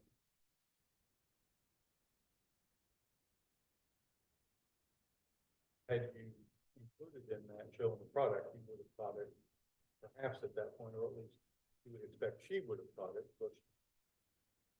Perhaps. I'm not sure I can emphasize enough how angry she was. And I don't know that, once I said it would be tomorrow, she wasn't speaking at us at all, or nicely if she did. So I know I can say, "Ma'am, I need to talk to you." I cannot force someone to stand in front of me. I think. Okay, well, I know what you're saying. I have the med, but they do have the med by the time that I counsel. So the bottom line, sounds like that if procedures has been followed.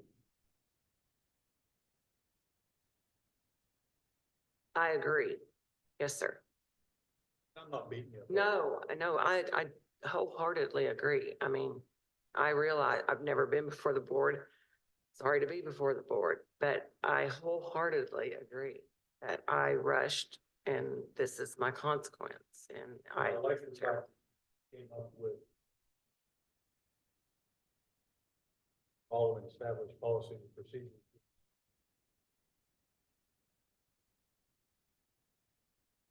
Incorporated, at least in your personal practice. I know Walmart likes to do things across the board consistently, but if you have in your place a double check, like the fact that you're identifying potential holes in the system, had the policy been followed to start with, it True. would benefit, but you're looking to prevent errors, and that's what we. Overall, I have to credit Dylan partially for that because it may have been my idea, but it has to be approved. And he not only said, yes, do that, and immediately instituted, I'm pretty sure he does it market wide now. I don't think he did it just for this reason. And you said you've completed your own medication. 3 hours, 5. which if I'd known she'd done 5, I would have done 6. I have a follow-up question about the council, probably more for Shelley and Grace. As Dr. Richmond stated, in Arkansas, it's a shall council, right? So the option to refuse, I think we would agree, is not on the table. So as you stated, Dr. Cole, on page 17, I think, of your packets, is the Connexus report showing, council required and council refused. That begs the question to me is how can your system allow a refusal? So the way our system is built, it's for accurate documentation of counseling. And the expectation is that if there is ever anything marked as refused, that there would not be very many of those whatsoever. Because I know when I would practice as a pharmacist, I would walk up to the window talking about like, here's your pill, let's look at this. And we would just start discussing and counseling.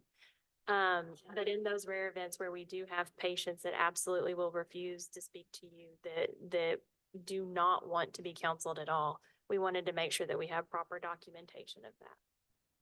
So where is that documentation that shows that the patient, actually, It's is in a- upset, in the wasn't computer. verbally speaking to me? Because as viewing these reports often, they've refused a lot. And if there were that backup, like a comment box to input that, I still don't think I don't think a refusal in Arkansas is an option, honestly. But I think it might mitigate somewhat.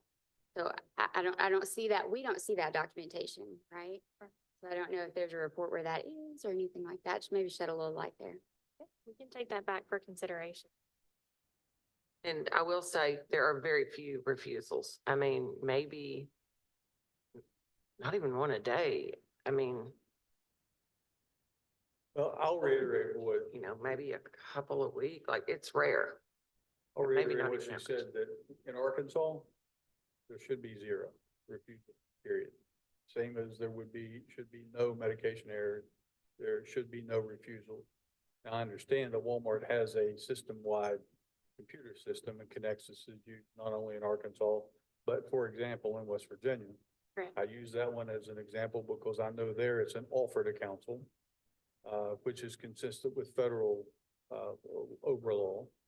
But in Arkansas, it's a different one. And so either there would be no counseling required for a refill, or there would be counseling, period. There should not be any refusal of counsel. And I've observed other Walmart pharmacists who simply hang on to the product, and if a patient gets upset, explain this is part of my professional duty to take care of Do you. that. And if they get upset, they get upset.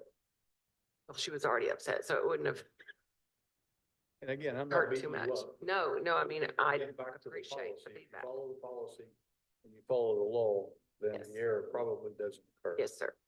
I think sometimes it's marked refused counseling because it was a refill and didn't require it. And I don't think there's a button to say it's actually not required because they've gotten it 3 months in a row and we had to get a renewal of it. And it's another 3 months, but. Well, but that's if it really didn't not a hit you- refusal, I know. that's a no action. But that's the button that they have.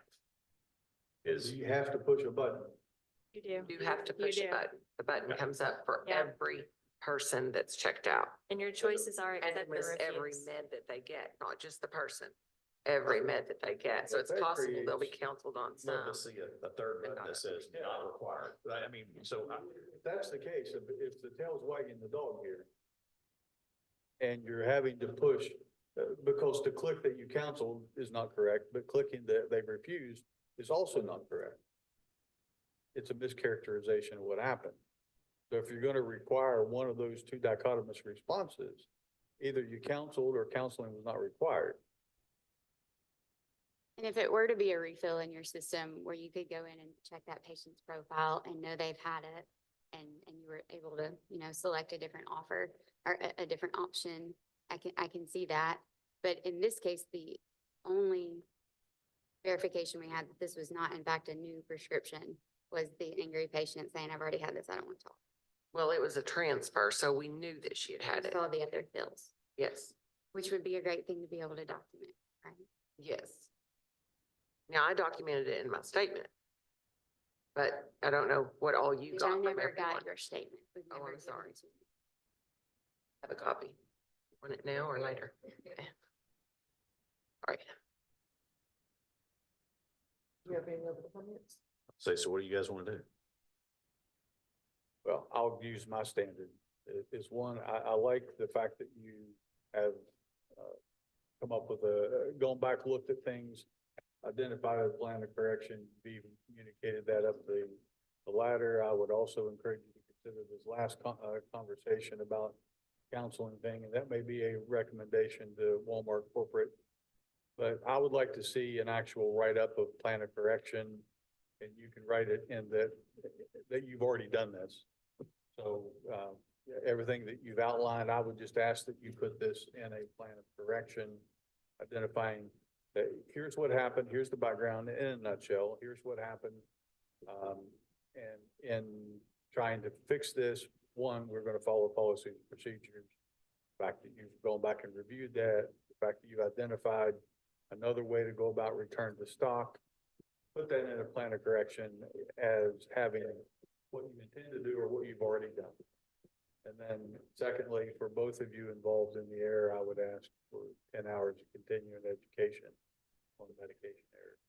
That's over and above your continuing education that's required for license renewal. So you would have your 30 hours plus 10.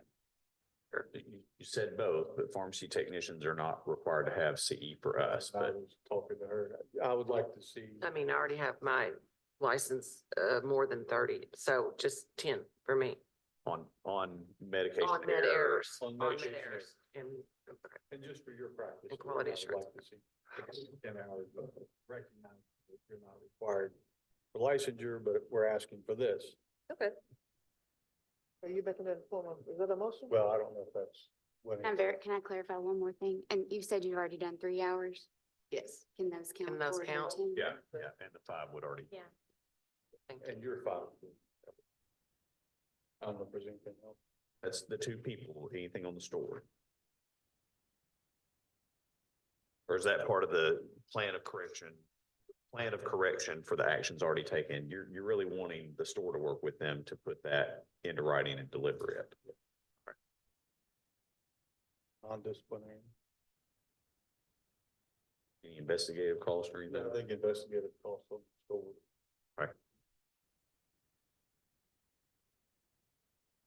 Can I ask a question? Yes. Never been before the board, so I'm not really familiar with a lot of terms and things. So I have something I have to do. You'll be getting in writing something that we'll put together, non-disciplinary. My reputation is very important to me.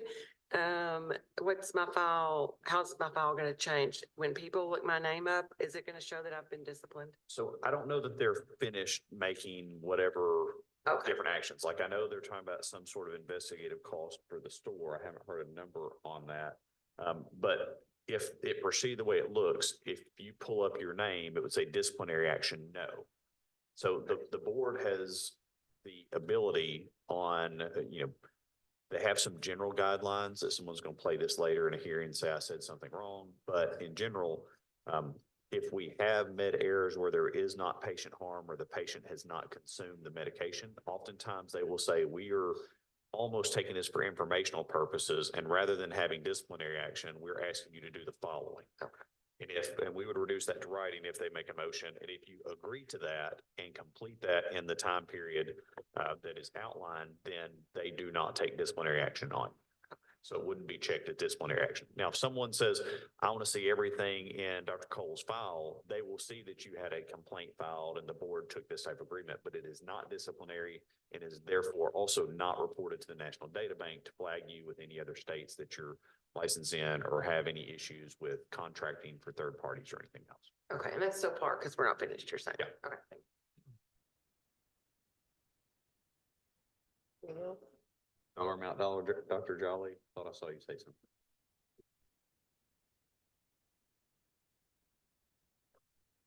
Do I have anything additional to add? No, did y'all have a dollar amount for the investigative costs?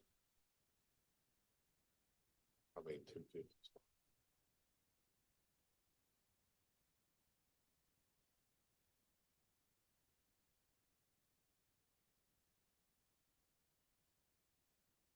That error. I would recommend a different technician. Well, I mean, I'm fine with it.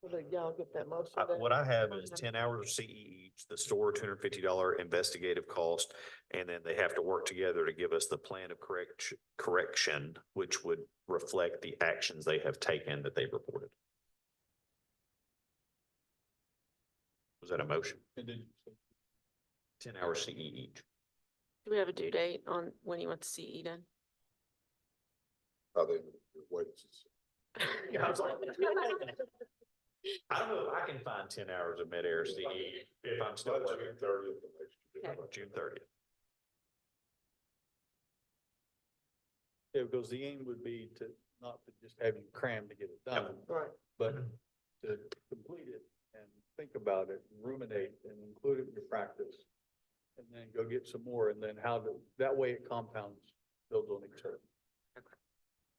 Yes, that's a motion.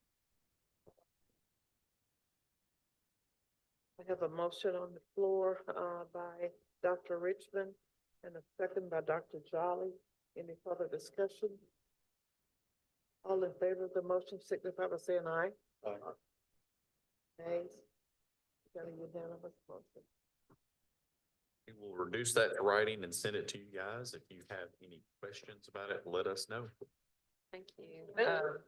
Dr. Richmond, thank you for your attention to detail towards, suggestions. And Dr. Kirtley, I appreciate you. Are y'all switching out on us for the next one? Okay. All right. Oh, sure.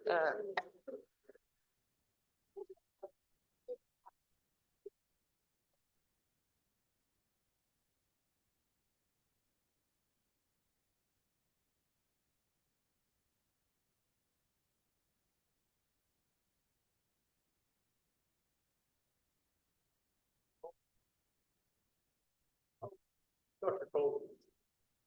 Laura. Get your mic on still, right? I do. I appreciate it. I Well, really do. Your thought that went into it in your statement that, yeah, I took it that way. Well, and again, I didn't want you to feel beat up.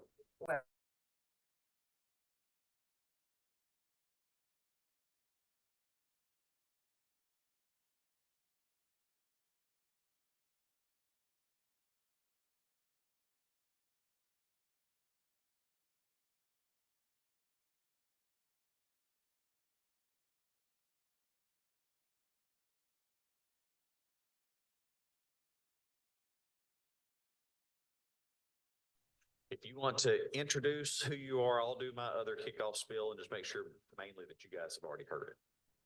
Yes, ma'am. There you go. Green means go. Oh, okay. I was looking at the- There we go. Okay. Haley Thompson. I am a director on the practice compliance team for Walmart. Shelley Testison, Senior Director, Pharmacy Practice Compliance at Walmart. Ashley Miller. I'm a pharmacy technician at Walmart. Hello, I'm Scott Parham and I'm a pharmacist at Walmart in Hot Springs. I think you guys probably already heard the rundown of how this works and have seen the procedure now. Do you have any questions before we just kind of kick it over to staff? No, sir. I think it's very similar to what the board just heard in context and almost exactly what happened. So with that, I'd kick it over to Ms. Bales. I think she's probably going to give it to Dr. Tankersley. Correct. There we go. Yeah, so again, you have an order of notice of hearing in your packet. Just to sort of guide the discussion here today. We're not asking for specific findings. This was a medication error investigated by Dr. Tankersley, so I'm gonna let her present the summary of her findings. Thank you, Ashley. Hi. Right, so again, pursuant to a complaint filed with the board in July, initiated an investigation. This Walmart is located in Hot Springs. And the patient is prescribed simvastatin and to be taken once daily. Most recent prescription for her was dated June 10th of 2024, but she'd been on it since at least May of 2023. And no new prescription issue here. And the prescription was filled by respondent Miller using, again, a return to stock bottle retrieved from the shelf. She scanned the bottle and the appropriate label printed out. but did in fact contain the wrong medication. Instead of simvastatin, it was filled with metformin. And the return to stack vial was not placed in the bag when it was sent for a pharmacist's final product review. Then Dr. Parham completed the final product review on July 10th, same day it was filled, and failed to compare the image. I believe in this case there was an image on the screen with the medication filled. The order was then bagged and placed in the pickup area, containing metformin 500 milligrams instead of the intended simvastatin 10 milligrams. Patient picked it up same day, July 10th, and recognized that the dispensed medication was not correct, also before ingesting any dose.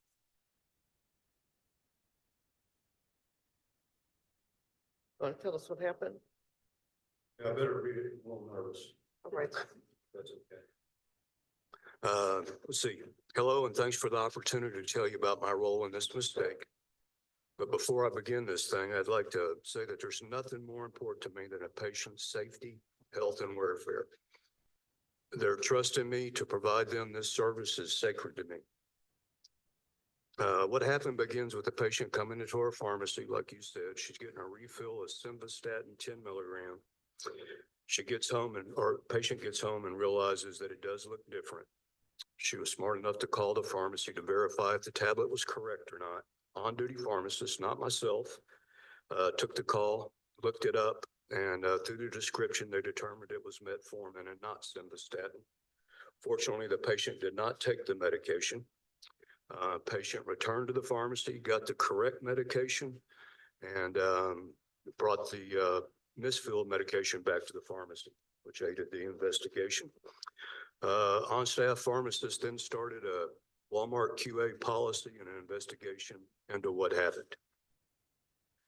Okay, so how did the metformin mistakenly get into the bottle labeled simvastatin?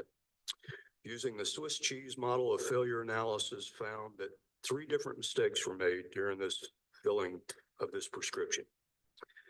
The last mistake, and the most important, was made by myself, the visualizing pharmacist, and I take full responsibility for it. I did not catch it. And I in no way in what follows want to minimize that fact. Probable cause for me missing this thing is not following the POM SOP. I don't always pour the tablets into the lid. I'm bad about spelling them every now and then does that go back to waste or I don't know. So if I think I know it, and there's so many of them I do know, I'll glance in the bottle, but I never, ever let a prescription go by me without looking at it. But my SOPs say that it ought to be in a lid. I'm certain if I would have poured it in the lid, and we went back to the videotape after this happened, and it shows me looking in it, and I did not pour it in the lid. So I failed my procedures that the company puts in place. So that one's on me. And then let's see, so how did the wrong tablet get in the bottle? The first mistake started with our 10-day return to start program. That's where we had 2 bottles that were filled at our central fill location in Northwest Arkansas. And so after 10 days, you know, I'm sure you've heard this a bunch, Summer, they go back to stock. The tech grabs that 10-day will call bag and she scans those prescriptions and gets labels that go to a dedicated printer for return to stock labels. And during this process, one of those 2 bottles of metformin was labeled incorrectly with the simvastatin label. Both of these bottles were then returned to the shelf. Failure here was caused by not following the POM, the SOPs that state you're only supposed to do 1 bottle at a time. So obviously that would have caught it if we did 1, but we end up with multiple labels on that particular zebra printer.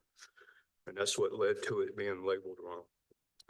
So then it goes back to the shelf, and then in a following few days that second mistake was made during the fill in process, and the tech scanned an RTS bottle that's labeled simvastatin, but also has a partial label of metformin on it. She filled the prescription, and then the bottle was moved to the pharmacist in the will call bag. Another problem there, it didn't include that bottle that was mislabeled. That's our RTS bottle. That was not included in my will call bag. That came to me. And as the visualizing pharmacist, I looked in it and I didn't catch it. They're both round. I don't know. I should have caught it. Can't believe I didn't. So we had 3 mistakes made during the filling process. All 3 of these have to do with a POM Walmart has in place that if it had been followed to the letter, it wouldn't have happened. So our plan of action to address these issues was implemented immediately by the pharmacist in charge to make sure all staff members review our protocols for handling these RTS bottles. We also, like the previous case, implemented a mandatory second verification by the pharmacist. So no bottle can go back to the shelf without a pharmacist initial. So that's new in our procedure. Also, everybody's made aware that anybody in the pharmacy at any station can generate a return to stock label at any time. So that printer's spitting out labels, not just the person doing a 10-day return. So we've implemented that anybody that initiates a label has to right then go back and get that label immediately and take it with them. Don't leave it on the printer. Okay, and let's see. On a personal note, I've done 4 hours of CE. I've also made a personal commitment to pour every tablet into the lid, regardless of how obvious it is, even if it's a Premarin, something you know with no doubt. And I also added a pair of magnifying glasses. I noticed at my age, my vision's not as good as it used to be. I've never worked with a magnifying glass. I now have one sitting by my mouse. I've got a brand new pair of specs that went from a 1.25 to a 1.5. So bottom line, I should have caught it, guys. I missed it. Luckily, the patient didn't take it.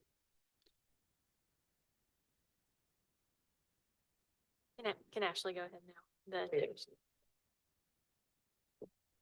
For allowing me the opportunity to speak in front of you. I'm here to give you the statement on the mislabeled RTS bottle with the wrong medication. It had been put back to stock on the 10th day of being filled. Unfortunately, the bottle had been mislabeled and had been labeled incorrectly. I was in the process of filling prescriptions when it called for a simvastatin. I grabbed the RTS bottle that was labeled and proceeded to fill it. I labeled the bottle, but I did not include the RTS bottle in the will call bag. I genuinely cannot recall why I did not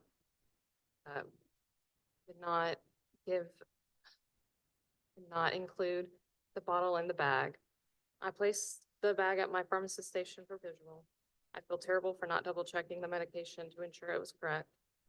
Since the mistake was brought to our attention, we have implemented new security measures to ensure this will not happen again. I have watched SOPs for a refresher. I have also gone on a pharmacy technician letter to read medication error CEs, which took me about 2 hours to complete. Our pharmacy manager also has a scanning in 10-day and central fill RTSs. From now on, whoever scans in the 10-day RTS bottle must label the bottle and give it directly to the pharmacist, have them initial it, and immediately put the bottle back on the shelf. Thank you for your time. Does anyone else have a statement to make? What is the board? Well, I've got a question. Go ahead. So your central fill model's doing all your maintenance managed refills and shipping them directly to the stores? Yeah. How long have y'all been doing? So the central fill has been in operation in Rogers since late 2020. And so I don't know specifically when this store came online to central fill, but it has been doing fulfillment work for Arkansas since 2020. You guys seeing a spike in your number of RTS bottles that you have to return to stock? Because of that? I have not personally looked into that. Inspector, do you feel like you see more return stock bottles due to central fill? I haven't been in practice long enough to not know what it's like before central fill. Yeah. I was an intern at a Walmart in 15 and we had it. I will say generally though, we see a lot of return stock bottles. Yeah. Dr. Holland's saying he doesn't think he does, and he was in that corporation for many years. No. Okay. It's obvious risk point. That's why I'm asking. It's a risk point for all of us. regardless of the setting, hospitals, retail, anytime something goes out and it comes back for whatever reason, it's just a risk point. That's why I was asking, is there more risk involved now because of that? And we do have a process. If a patient shows up to the pharmacy to pick up their prescription and the central fill order has not arrived yet, we will fill that for the patient. And in essence, that would create a return to stock. So you got, I want to make sure I heard this right. Multiple people can be doing, hypothetically, multiple people could be doing return to stock at the same time and all printing to the same printer. Correct. There's one printer that handles all of the return to stock labels. And so if you have someone who's working on 10-day returns, say there's a patient or someone who is called in and says, I no longer want this medication or something to that effect, that everything would print to that one label printer for a return to stock. The label removed, like on a return to stock bottle, is that label removed and new one put on, or is it just put over?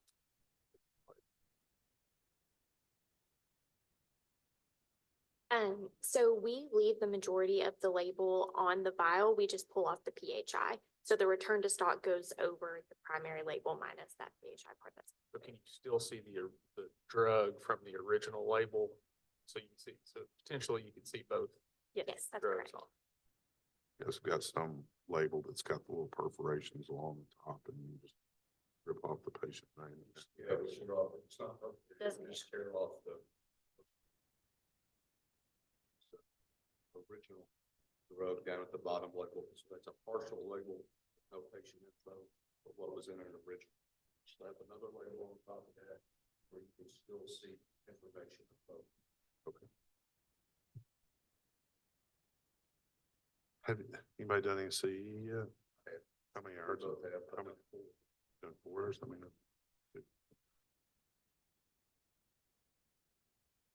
feels like the same scenario. So, we put them back to back because they are very similar. Can I just make the same motion that we did last time? Well, I just wanted to comment. So the return to stock has been ran up the ladder. You're looking at this from a corporate standpoint now. It's good that these are happening back to back because, I mean, it kind of highlights the issue. It's kind of the whole point of this whole process, not to beat you up, either one of you, or the group prior to that as well. I can tell. So I just wanted to be clear. Yeah, if you want to make the motion, I think your presentation, Dr. Parham, if you could reduce that or just change it to be a plan of correction.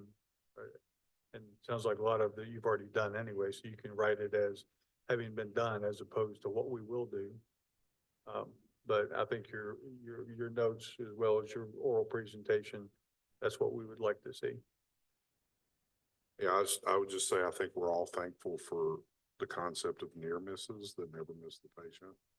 Because there are also opportunities to learn and look at our processes, and we all certainly have to deal with that in our settings. So, yeah, I would make the same motion, 10 hours of continuing education for both individuals, and then just a nominal $250 investigative fee for the permit holder, non-disciplinary. And Plan of correction for corrective action plan submitted back to the board. And the CE would be over and above the 30 hours required Yes, and have specific to med errors. What was it, June 30th? Yeah. Have until the end of June to complete. I have a motion. I'll second. I've got a second. Okay, motion by Dr. Jolly, second by Dr. Richmond. Any further discussion?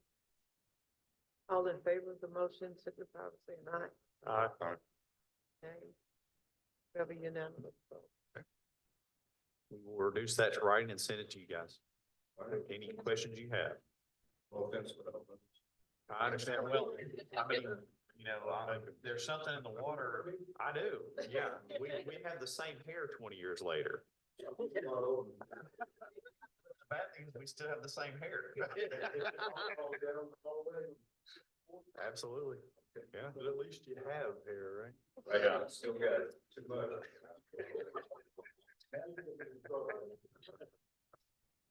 Yeah, I keep waiting on the readers to come. I'm postponing that as long as possible. Thank you, guys. Thank you. Thank Safe y'all. travels. Merry Christmas to you all. So our next issue is 1 o'clock, so we've got a break till then. Okay.